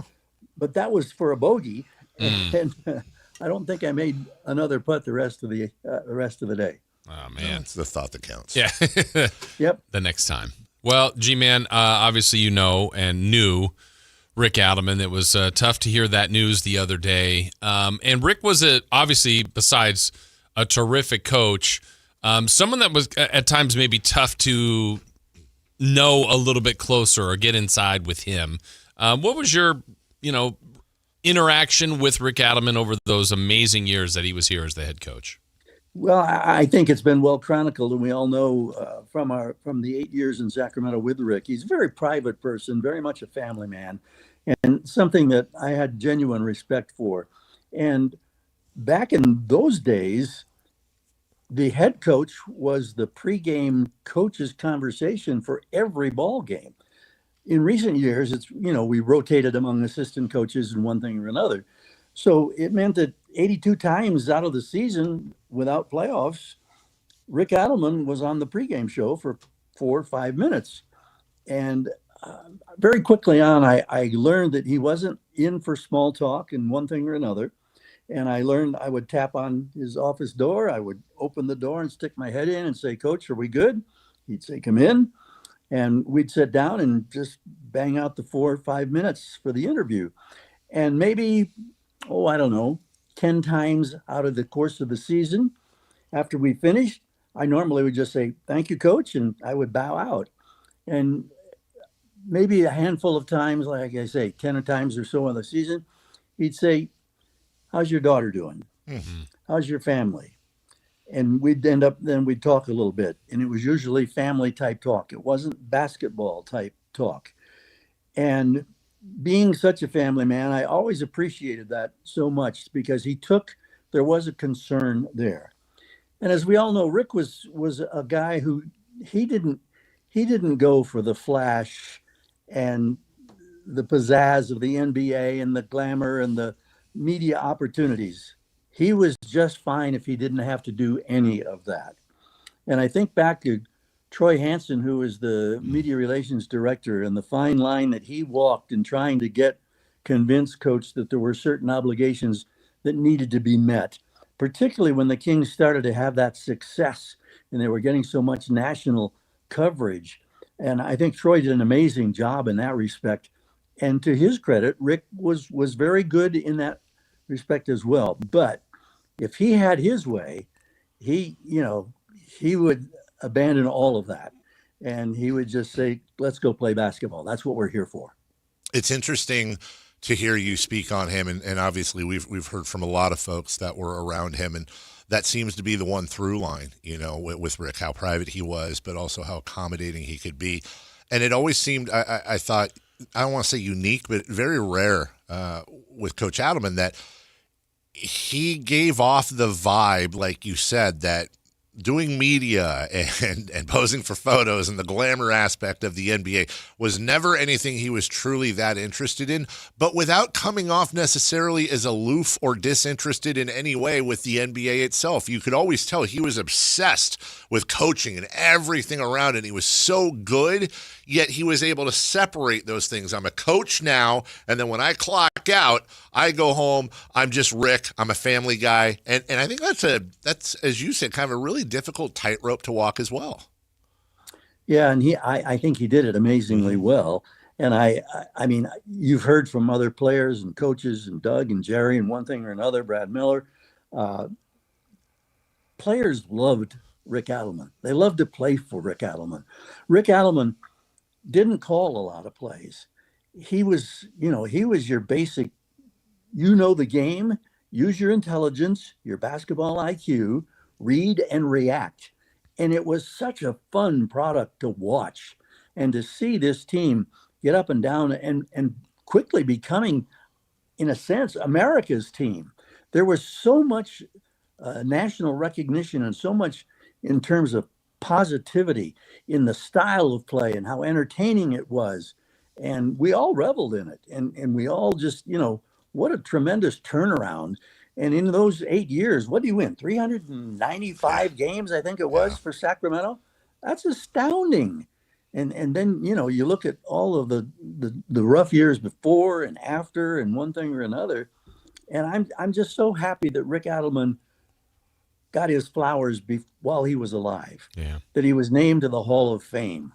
And I just, I know that, you were talking with Jerry wanting the fact that, Rick Adelman should have been honored a long time ago. Yeah. He should be in the rafters at Golden One Center. And there's no question in my mind, that's going to happen. But now you look at it and say, well, is it an aftermath of, he's passed and has moved on? I think he was deserving of being up there a long, long time ago. Yeah. And without question, I mean, you look at the success he had in the 8 years in Sacramento, and it's unparalleled in the 41, now 42 years the Kings have been in this city. Yeah, and you were calling those games, G-Man, and I mean, it felt like a blink of an eye. All these games go so quickly, and the years go faster and faster, but I felt like you said, and that, Kings win, whatever, and that's win number 500 for Rick Adelman, and it felt like 10 minutes later, that's win number 600 for Rick Adelman. I mean, he made quick work of some of those numbers here in Sacramento. Yeah, what did he end up with? Over 1,000, I guess, in the regular season. I think he's still top 10 in the NBA in that category. But it just it was fun to watch his interaction with his players. He had a very dry sense of humor, and he was a man of few words. And to me, what was interesting was you had the Maloofs as the ownership group, and their desperate need to be in the limelight, in the spotlight, to be surrounded by personalities and one thing or another. And Rick seemed to be the polar opposite of that. And yet for 8 years, it worked. And I was very disappointed when the time came that, the decision was made that they wanted to go in a different direction. Every one of those 8 years was a winning year for Rick Adelman and the Sacramento Kings. And we as broadcasters and fans, we were the ones who absolutely loved it.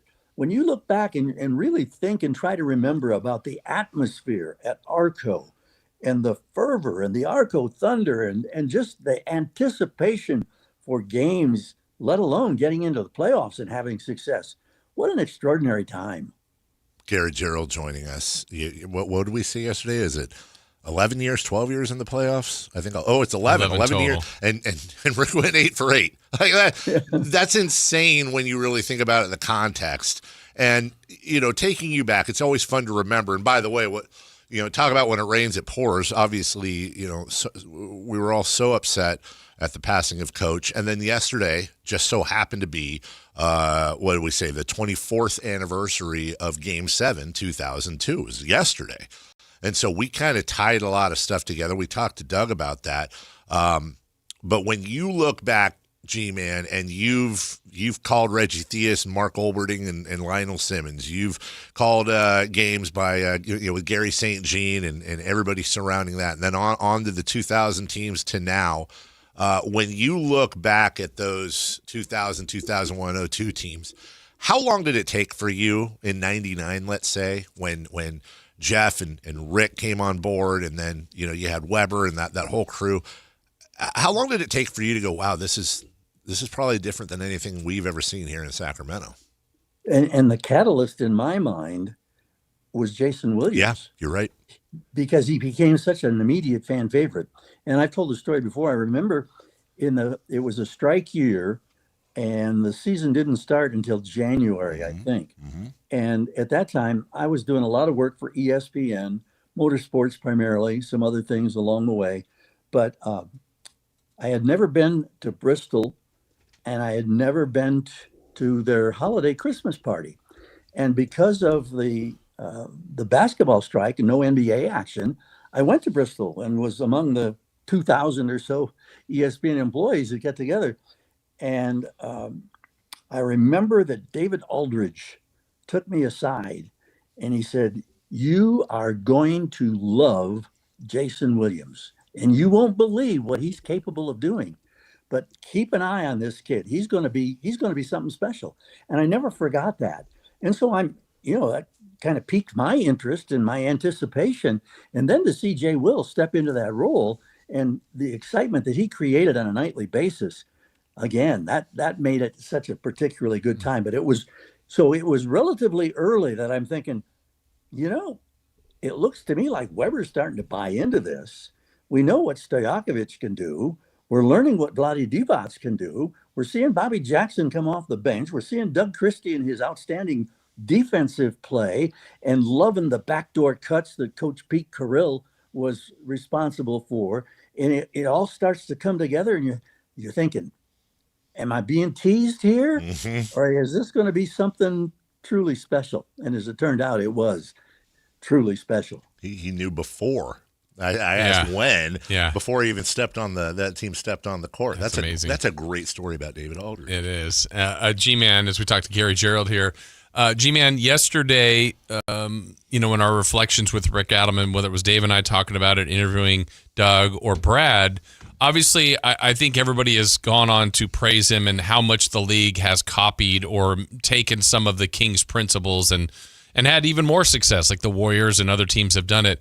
But you also don't know what the impact he would have. And I thought, David, this was really powerful yesterday when we had Brad on. Man. Big, fun-loving, burly Brad.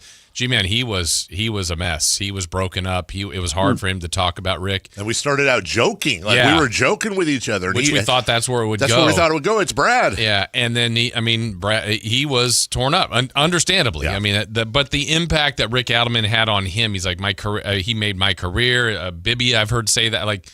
I'm glad what people are sharing about him. He is a Hall of Famer. It's all deserved. But I in a weird way, G-Man, I feel like he's still underrated. Mm-hmm.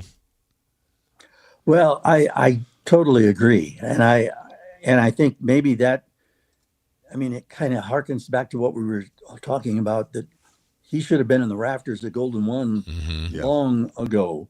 And because he was such a family-related person, because he was so, in his way, kind of quiet, avoided the media spotlight as best he could, I think those things contributed to the fact that yes, he was underrated. But then you look at the results and you look at, he struggled at different times with Golden State, didn't have the greatest years. He coached in Minnesota and Houston, and Portland, of course, was a different story. He had great success there. But he was, I just go back to every player. And you talk about Brad yesterday, and I wish I would have been able to hear and see that. But every player that I've read or you hear them talk about Rick Adelman, they loved that man. They loved the latitude that he allowed them. And it's a cliche to talk about a player's coach. Right. But the definition, if you look under player's coach in the dictionary, you got to be a picture there of Rick Adelman. Oh, G-Man, our guy Chris, who you know very well, we're going to send you a link to Brad. We were also, I know this too, and I'd like to publicly thank the station. That was That was a tough one because on one hand, it was amazing radio and an amazing moment. You also don't want to, I don't know, be indelicate with a vulnerable moment for Brad. I mean, it was authentic. It was very authentic. So I appreciate what the station did in putting it up on YouTube as we do every interview, but not overly promoting it, which I thought was classy. We're going to send that to you. And it wasn't it wasn't just Brad being so emotional. It was that how do I say this? If you had told me that one of the two guests we had on yesterday, Doug or Brad, would have gotten overly emotional talking about the passing of Rick Adelman, I would have picked Doug twice on Sundays because Doug is he wears his heart on his sleeve.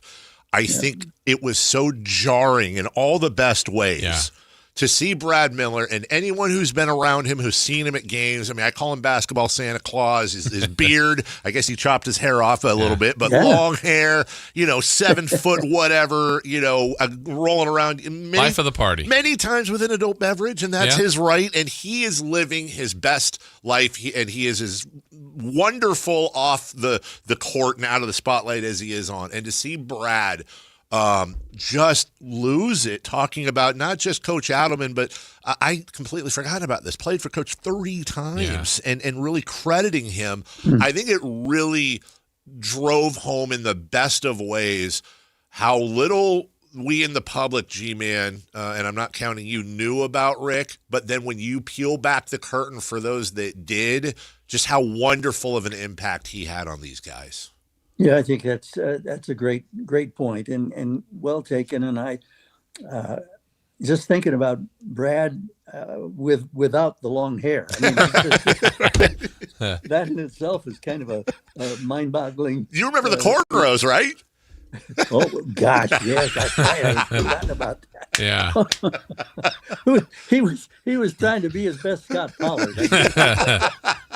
You know what it reminded me of, Dave, yesterday, and I don't know if I told you this, but of your analogy, or like if we were to pick, Doug will get more emotion, and Doug was great. I mean, Doug shared his stories, and I would have picked Doug over Brad. And G-Man, I'll bring this back to you on this, like the final day, the most vulnerable day of Kings basketball, when it's like, is this the last game? I remember when we finished the broadcast, a lot of people had asked, how was G-Man? Did he get super emotional? I said, no, it was much more of a celebration, and we don't know what's next. And, it was more of an uplifting broadcast, or conversely, there's been a lot of attention on Grant and Jerry. It was super emotional, and that's just how it went. But if I would have predicted that day, I would have been like, G-Man, it's going to be a tough one for G-Man, and Grant and Jerry will probably be more straightforward. It was the other way around. And I want to go a step further because Grant and Jerry, and understandably so, that they broke, and that was the emotional low point, high point, however you want to put it. G-Man, I will tell you, because this was in at least one, if not two, of the documentaries. I don't think I've ever said this. And I think you'll know what I'm referencing, G-Man. The film, it was your voiceover talking about, you were understandably kind of wrapping up the evening and how you were feeling. But it was the video of you were pushing. A lot of people don't know this, but at the chair? Like G-Man would push his own chair back he didn't have assistance or what. He would push his chair back. And so G-Man's, you're wrapping everything up in the way that only you can do. And then as that voiceover was happening, it showed Gary Gerald alone, pushing his chair after the game back, maybe for the last time. I probably lost it at that about a double digits amount of times on my own. Everybody does emotion in a different way, but I think you've always been very good at communicating that. Let's just put it that way. You're very kind, and I appreciate that. Thank you. Well, as we wrap up, Coach. Coach. I'm just gonna. You're flustered.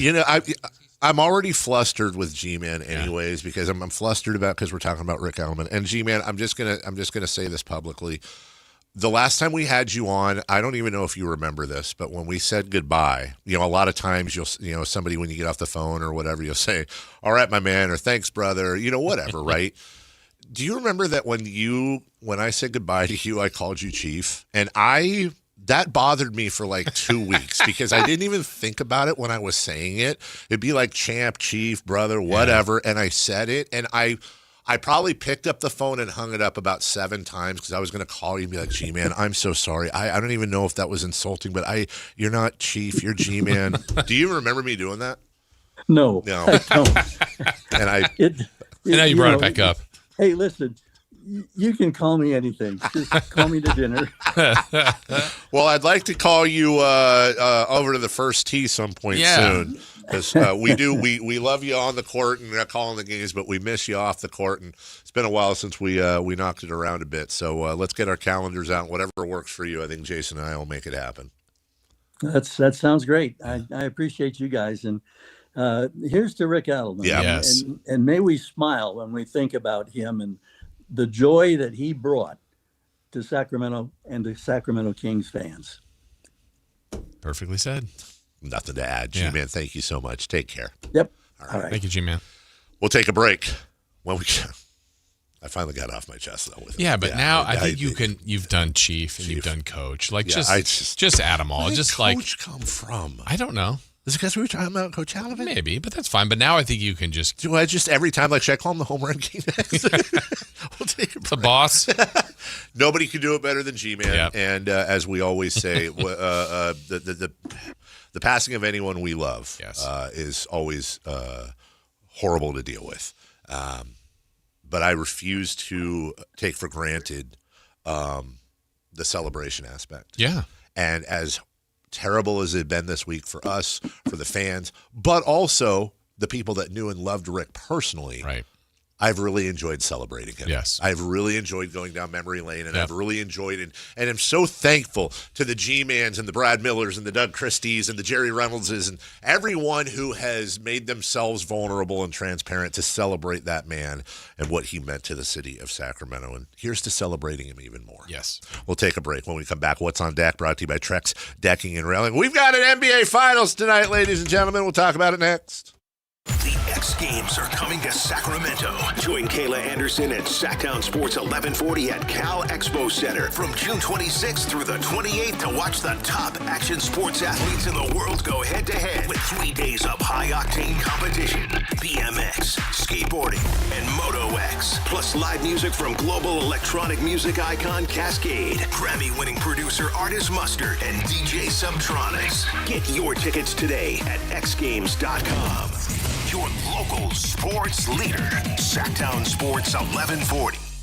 Today on the pod, we're talking to Joan, a method actor and Scratchers enthusiast. So, Joan, what do you like about playing Scratchers? Well, as a method actor, it's about becoming the ticket. Scratching up, down, stage left, stage right. So what's your motivation? Because your performance feels so real. Oh, I was just tapping into my inner Scratchers. Incredible. Yes. Bravo me. Scratchers from the California Lottery. A little play can make your day. Please play responsibly. Must be 18 years or older to purchase player claim. This is the sound of Claire, cooking dinner at home. And that's the sound of a fraud alert from Wells Fargo, flagging a charge for a pricey restaurant in Paris. Considering Claire isn't in Paris right now, that seemed odd. To the bank and to Claire. 2 taps later, Claire says nope to the charge, and Wells Fargo is on the case. However you make money work, Wells Fargo can work with that. Wells Fargo Bank, N.A., member FDIC. Support comes from Amazon Business. You can't rely on guesswork to run your business. With Smart Business Buying, innovative AI tools optimize your purchasing experience, paired with delivery options built for business. Empower your team today. Learn more at amazonbusiness.com. Check engine or ABS light on? Take the guesswork out of your warning lights with O'Reilly Veriscan. It's free. Ask for O'Reilly Veriscan. O'Reilly Auto Parts. Wendy's new Biggie Deals lets you choose whatever you're in the mood for. It's like a music mixing board of deals, and you're the producer. Go with some chill folk music with a JBC in the $4 Biggie Bite snack. Try the drum and bass of deals with a double stack in the $6 Biggie Bag. Or go full-on sandwich symphony with an $8 Biggie Bundle, the grand finale of snacking. And the best part? They all come with napkins. $4, $6, and $8 biggie deals how you want them at Wendy's. Price and participation may vary. Single items at regular price. Prices may be higher in Alaska, California, and Hawaii. Running a business takes grit, vision, and a partner who believes in your success as much as you do. At Valley Strong Credit Union, business banking is built around you. The entrepreneurs, the growers, the dreamers powering our community. Whether you need flexible checking, faster payments, or financing to take your next big step, Valley Strong brings local expertise and real relationships to every stage of your business. Because when local businesses thrive, the whole valley grows stronger. Valley Strong Credit Union. Grow your business, grow your future. ValleyStrong.com/business. No way. Gas prices shot up again. I know, but I got us covered. So generous. What's your deal? What's my deal? I went to Metro and saved. Got 4 lines for just $25 each and 4 free new Samsung Galaxy A17 5G phones, and all on the T-Mobile network. How about we go to Metro today? Get that more for your money feeling. Visit your Metro by T-Mobile store. Just bring your numbers. Not available if you've been with Metro or T-Mobile in the past 180 days. Sacramento.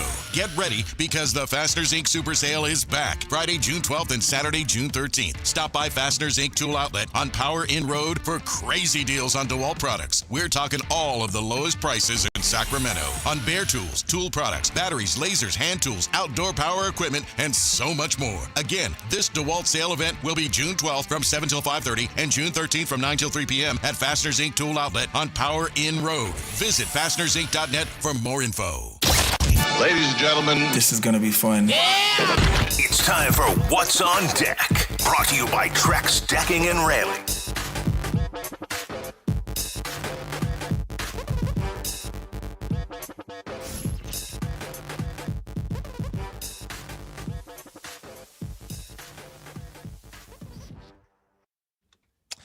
That's right. It is time for What's on Deck. I think Jason's on deck. He's coming into the studio. Hey, Jason. Hi, Chris. Yeah, it is on deck. What is on deck? Brought to you by Trex Decking and Railing. We finally have NBA basketball. Game 1 tonight, NBA Finals. No matter who wins, they're not going to be as good as this 78-4 team I just created. Really? Yeah. My 81-1 team would disagree with you. Did we see proof of that? I didn't. I texted to you. It's a weird one. Allen Iverson, Jaylen Brown, Dominic Wilkins, Sharif Abdul-Rahim, and Wilt Chamberlain. You need Wilt Chamberlain. You got to get Wilt or Kareem, dude. 82-0. Which Wilt? Huh? Which Wilt? Funny enough, this was Wilt on the Warriors. Yeah, that's the best one. All he did was average 41.5 points and 25 boards a game. You know what's weird about that is I wonder how it factors in that they don't do steals or blocks for him. I would love to know. We're playing this stupid game online, 82-0.com. By the way, it says it was established in 2025. Oh, wow. Funny how things just get picked up because this thing's going everywhere if you're a basketball hound. And I didn't know Richie. You can send each other. Oh, he shared this with us. It says from Richie. Richie must have shared his score. Okay. What did Richie get? 80-2. And Chris got what? 81-1. Did you really get 81-1? Yes, I sent it to you guys. Did you see it? And I had 79-3. I'm at 78-4. I'm already in last, and I found it. Yeah. Anyways, don't play this. It will take over your world. Knicks Spurs tonight in San Antonio, 5:30 p.m. ABC. San Antonio favored by 4.5 points tonight. I said I think it'll be Spurs in 5. You said Knicks in 5. Wow. Let's. Not a long series. Yeah, I guess. Well, I hope we're both wrong at 7 games. That'd be fun. A's at Cubs, 5:05 first pitch from Wrigley. And if you care, boy, well, I guess Logie. Why you care? Logie's on the mound. Okay, so you should care. Yeah, Logan Webb is 2-4 with a 4.82. Get him the hell out of there, man. Get him out of there. Real quick, were you and Jason both late to that segment because you were talking to me in the hallway? Yeah, Richie, thank you. Yeah. Way to go, leader. And my 81-1 lineup looks like Russell Westbrook, Clyde Drexler, Bernard King, Tim Duncan, and Wilt Chamberlain. It's pretty good. 81-1, dude. That's ridiculous. Who's the team that beat me? Hope I face them in the finals. Wouldn't that be nice to know that? It's like Jordan, Kobe, Wilt, Kareem at power forward. Did you? The one thing I like is you can put Giannis at point guard. Yeah, LeBron's like all LeBron. 5, you said, yeah. LeBron, same thing. All right, anyways. Hey, enough of that. Hey, you know what? Enough of that. What do I have? I always have something saved for you guys. We already played Gilligan's Island, the death metal version. We talked about Armando Galarraga. We listened to De'Aaron Fox talk about, in one channel, about Mike Brown and vice versa. I tried to get you guys to buy an island with me near Stockton. You so far have... Let's be honest. I'm not interested in that. I'll put 5 on it. $5. I'll put Chris's 5 on it. Okay. All right. Well. So that just leaves. You're not really selling me on the island. Well, imagine a. I mean, is it the KHDK Sactown Sports Island? Yes. So we all live there. Well, we don't. I wouldn't say live there. I would say that we commute there, and we. So first off, you don't even like to come here. I don't, but this would be farther away. But farther, right? But you could choose to go home. You could choose to. We'll have a Sactown Sports bunk room with pool table and dartboards and video games, and then Pop a shot for sure, shuffleboard, and then cornhole, absolutely. Maybe you're selling me. Absolutely right. So you got all kinds of rooms for activities, right? Okay. We could do karate. And then you drive down I-5 or 99 or wherever the hell it is, and then you have the Sactown Sports Boat that gets you to and fro. All right, so nice morning little drive down the Delta. And then imagine this. Imagine that we're doing, we have our little studio set up that's undercover, but also we have the removable so you can be outdoor as well. Mm-hmm. Imagine doing the show right now, and we all have fishing poles out. And fishing sucks. What happens if you catch one? Yeah. Jason will be right back, and then no, he didn't. Yes, he did. Yeah, okay. You're play-by-play. Describing the fish. As I'm reeling up a catfish, maybe a guppy. A sturgeon, whatever. And so we're be there for a while in sturgeon. Absolutely. And maybe we have a little YouTube camera that can show what's going on so YouTubers can get live action while we're doing that. Guests on hand. Then ironically, Sepp would do a show from here. That would be actually how happy would Sepp and Kent be at that? Yeah. If we got an island live on the water. Live on the water. Yeah. And then by the way, afterwards, maybe we have a new chef come in every day and they're frying up. Well, you can't do that. Oh wait, can you do like those kind of fishes? I can eat fish. Oh, you can eat fish. You just can't eat it. I'm with you. Yeah. But you know what? Those little catfish balls. Okay. I didn't know they had them at first, but yeah, they nugget them up and bread them and stuff. Do we have a sandwich bar? Yes. A sandwich bar with like all the meats and veggies and stuff, and then boom, we're eating, we're broadcasting. We could have a little separate bunk for the chat if they want to come visit. Finally have that breakfast. Finally have that breakfast, and everybody meets around the campfire for $39,000. I'm not saying $39,000 that's a lot of money, but also it's a car. I think I would worry about you the most out there.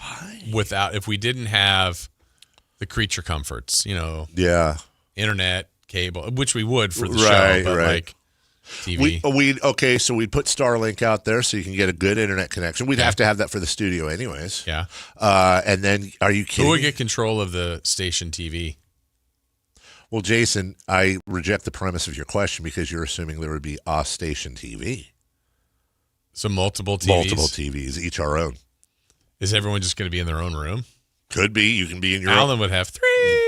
You could have your own room. Yeah, but his wouldn't have to be that big. And then you could have your own. You could have a race car bed. Yeah. How would Matt do on this island? Matt would do terrible. Yeah. Matt would not. Matt would. Well, he'd probably be there all the time because he always forgets his kids. So there's that. And then we would make sure to have all the medical facilities, and we would actually have a pharmacy there for Whitey so he could be comfortable because he's got to take a lot of, they are. Wow. I'm thinking of old people. And then actually, the one I don't have an answer to, how would Kayla do? Is that something she'd be all over? She'd wreak havoc. Is that something she'd be like, yeah. Let's see, me on an island with all my colleagues doing sports. Sounds great. Yeah. I don't know where. We'll have to ask her in Crosstalk. As long as she brought Red, the dog. Absolutely. It's dog friendly. Your dog. I'd have Gus and Gracie there. They'd all be playing and doing their stuff. Nacho. There's no. She wouldn't be. She wouldn't like. just No, don't care for Nacho. I love Nacho. I slept with Nacho last night. Hello, but no. She just wants a pile of dirty clothes to burrow into. We could have that there. She gets hot. Yeah. She gets out of breath. There's water. There is water. Wouldn't swim in it, but I think, by the way, because that is a it's in the greater Sacramento area. Mm-hmm. I think the audience would enjoy it. Yeah. I actually think we should get Bonneville to purchase it for us. Why not? It's not that expensive. Put in the budget. $40,000. Okay. Yeah. Let's call it 50 after all the amenities. Yeah. We'll have to have Upgrades. a station yurt. And then guess what? The Hoblet Dodge Sactown Sports Island. The Super Taco yurt. And if we need a representation, we have Gonzalez Law. Yeah. The Gonzalez Law, like, what would it be? What would tie into a law firm? The Gonzalez Law Beach, because that's where you're sitting if you're in trouble, because Gonzalez is behind you. Mm-hmm. No stretch. Yeah, but it works. We get it sponsored. It'll pay for itself in a year. And now you're property owners. I know our company owns a lot of real estate. Yeah. One of the largest real estate owners in the world. Why not add an island? And think of the value in a few years after the upgrades. These things do nothing but go up, Jason. Right. And I think, honestly, it would also help expansion. Yeah. We could also put the Ring of Honor there. We could. We could put the King's Ring of Honor up. And then have visitors and make some money. Tony Khan owns Ring of Honor. Oh, okay. Well, Whitey had an idea earlier. He for did. That. Yeah. I'm still not confident in sharing. But yeah, we could look. I think honestly, I think this is something we should take to Jim from Streets. Okay, I hope if Chris, can you tell me if I'm walking into something here, because I'm being innocent and I want to know what the hell this is, but also I hope I'm not walking into something. From the 209, Portuguese horseshoes is greater than cornhole. Is that a real thing? I hope. I don't know what that is. I hope that. Okay, I'm looking it up, because I swear to God, if you just got me on something, that's like a bad thing. I want to know what that is. I've never heard of that before. Portuguese. You sure that's not a thing? That's what I'm saying, dude. If they got me, I'm not going to be. Oh no. Okay. All right. I'm feeling a little better now. Portuguese horseshoe sets. Popular Hawaiian backyard game. Is Portuguese horseshoes? Yeah. Doesn't that sound really offensive, though, at first? It's like a bunch of Portuguese horseshoes. That's what it sounds like to me. What the hell? That's in your tone. Do you have a breakdown of this? How are Portuguese horseshoes a Hawaiian tradition? It's a game of skill, I would say, history and fun. No way, dude. It says Portuguese horseshoes, affectionately known as... And then it has that word that Danny Pinto told me once is a terrible word to use when talking about Portuguese people. Do you see that right there? I do. I'm not going to say That's it. What I'm saying. I'm not going to say it either. Danny told me that one time like 15 years ago, because I just heard it my whole life. And then I was like, oh, so you're a blah, blah, blah. And he was like, dude, no. I was like, what do you mean, dude, no? He's like, oh, no. That's that's like a bad slur. That's such a classic Dave thing. I didn't know. Oh, so you're a like slur. Right. Yeah, classic Dave. Thanks, Chris. Yeah, I didn't know. Okay, well, it's known as Portuguese horseshoes in Hawaii. I mean, it looks fun. It's a captivating outdoor game that blends skill, strategy, and a touch of island ingenuity. A local adaptation of the classic Washers game. But what the hell is it? I don't care about the significance culturally. I want to know. You need 2 wooden boxes. That sounds like a cornhole. And the objective is to toss washers into the opponent's box, scoring points based on where the washers land. I don't know. The claim that that's better than cornhole is a rather big claim. I think I'd rather play than cornhole. Really? I'm not a big cornhole guy. Oh, really? Lived. Oh. Jason and I played epic. One of the most marathon-y. I think it's still going. We played so much cornhole in Phoenix. Also, that sounds weird. That our arms hurt the next day. Yeah. And I'll never forget. It was so great. Just like how I hope these NBA finals go. Because it started out, I was pasting Jason. Like it was almost like one of those where I actually had I'm like, should I take some take a little off the fastball here. I was tanking. But I didn't. I didn't take anything off. And then rope-a-doped Jason you. starts coming. You did. And then at first I was like, oh, this is a better game. Oh, okay, Jason got one. Oh, great for Jason. And then next thing I'm like, dude, am I going to win another game? It was a slugfest. It was. It was an We're absolute. still talking about it for decades. Phoenix hasn't stopped talking about it, as a matter of fact. And you know how I feel about Phoenix. Yeah, you love it. Especially this time of year. We'll take a break. Crosstalk with Matt and Kayla. Celebrity birthdays. We wrap up the show next. The X Games are coming to Sacramento. Join Kayla Anderson at Sactown Sports 1140 at Cal Expo Center from June 26th through the 28th to watch the top action sports athletes in the world go head-to-head with 3 days of high-octane competition, BMX, skateboarding, and Moto X, plus live music from global electronic music icon Cascade, Grammy-winning producer Artist Mustard, and DJ Subtronics. Get your tickets today at xgames.com. Your local sports leader, Sactown Sports 1140. T-Mobile has an exclusive bundle for customers 55 and up. I'm Sarah Bowl. Yeah, I'm Frank Bowl. A reliable network is key for us. And with T-Mobile, it's been wonderful. And going to the 55 plus plan saved us so much money. A lot. And that's important. Trying to keep costs down. The home internet's been perfect. It's fast, it's quick. The setup was so easy, it took less than 15 minutes. It was like, ta-da! If you want simplicity, coverage, reliability, you want the whole package, T-Mobile has it. Right now, T-Mobile customers 55 and up can get 2 phone lines on America's best network, plus America's fastest 5G home internet for just $30 each. $30 per month each line with autopay plus taxes and fees. Minimum age 55. Pricing for home internet rely on 2 lines of Essentials Choice 55. $35 connection charge per line required. Best mobile network and fastest 5G home internet based on analysis by Ookla of Speed Test Intelligence data 2H 2025. All rights reserved. When a person is seriously injured, there's no substitute for the personal legal relationship offered by the local NorCal firm of Ashton and Price. From the first attorney meeting, every important decision is made with a direct consultation with, and I can't believe I have to say this, a real, live, experienced, flesh and blood local attorney. It's called Home Court Advantage for a reason. Ashton and Price, serious local attorneys for serious people with serious injuries with no fee until we win.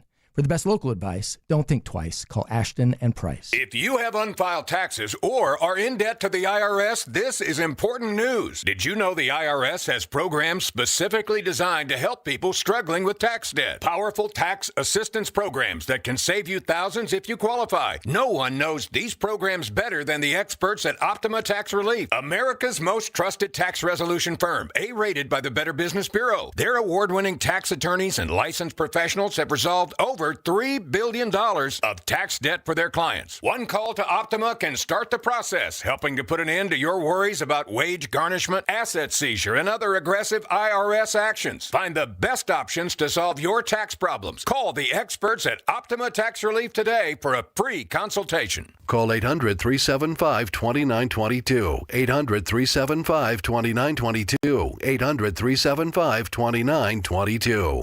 Optima Tax Relief.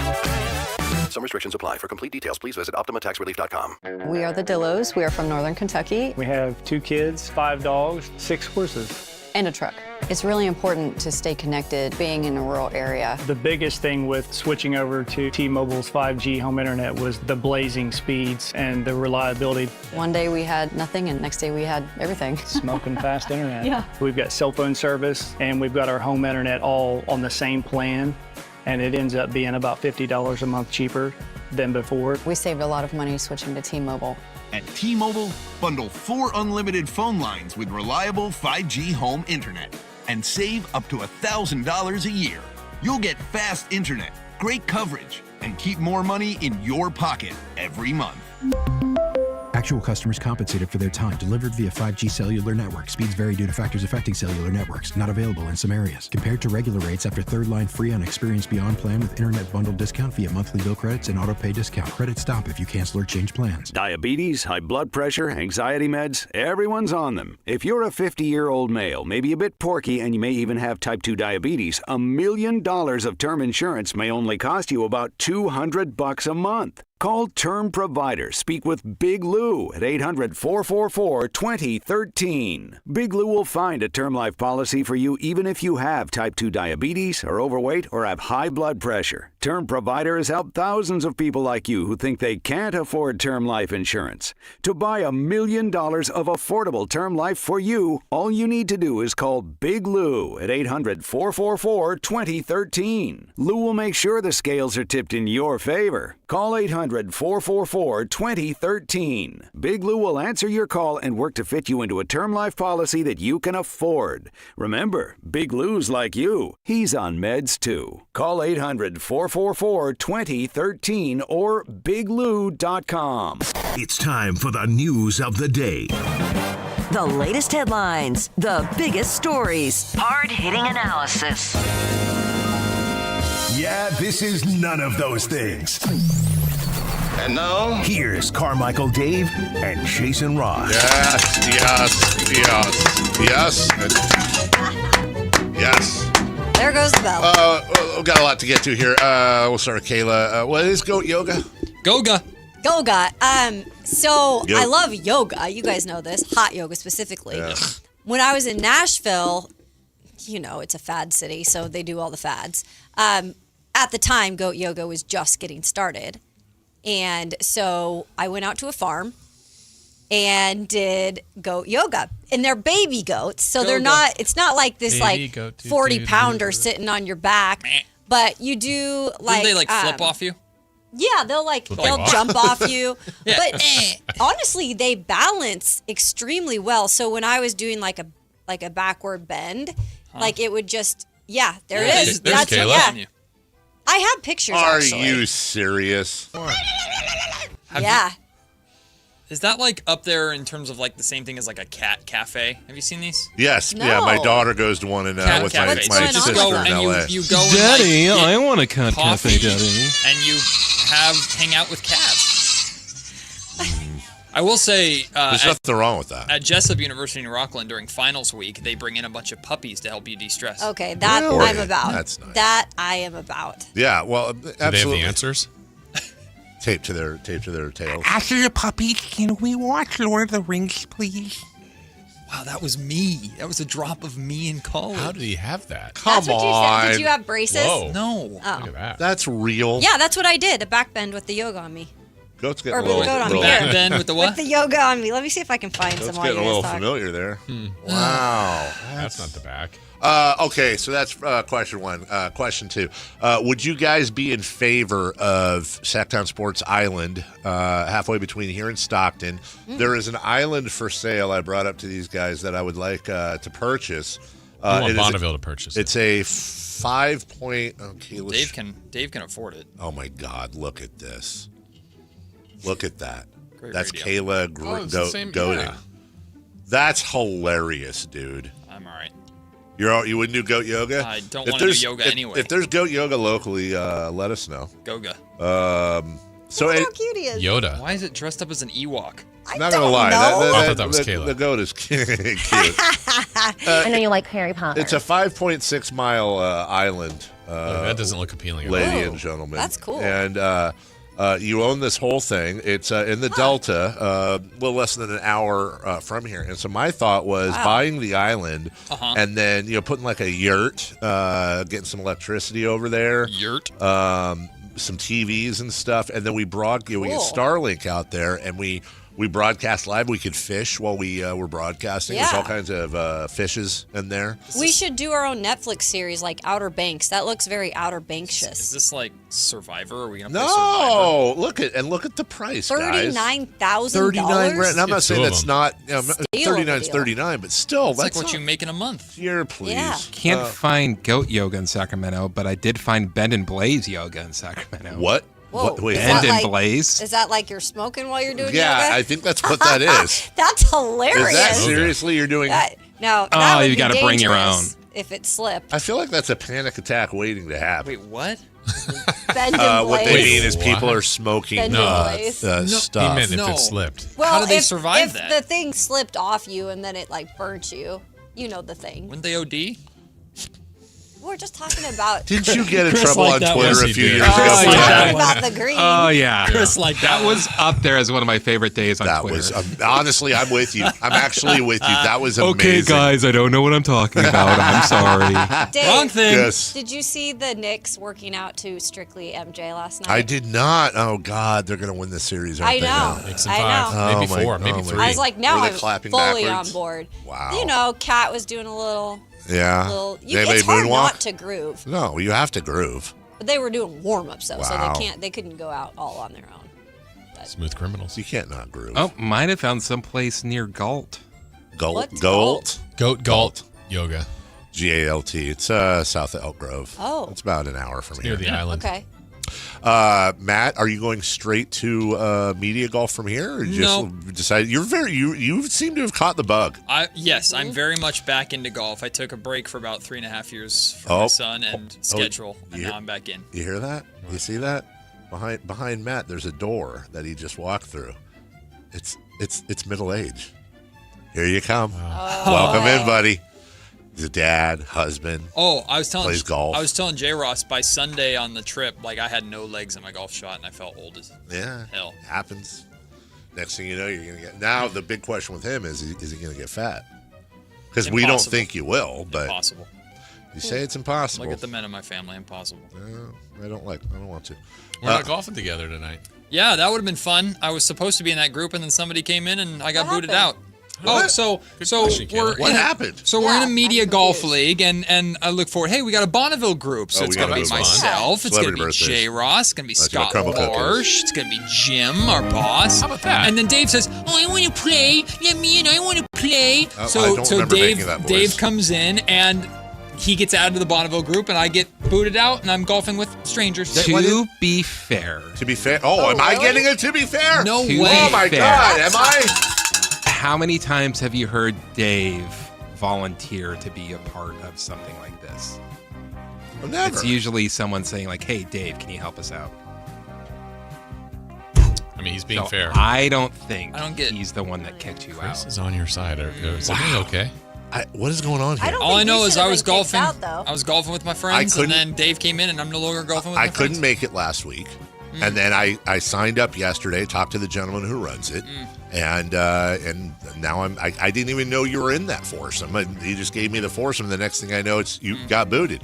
So I talked to Scott Marsh about it yesterday, and he goes, "Sorry, rookie." That's what he said to me.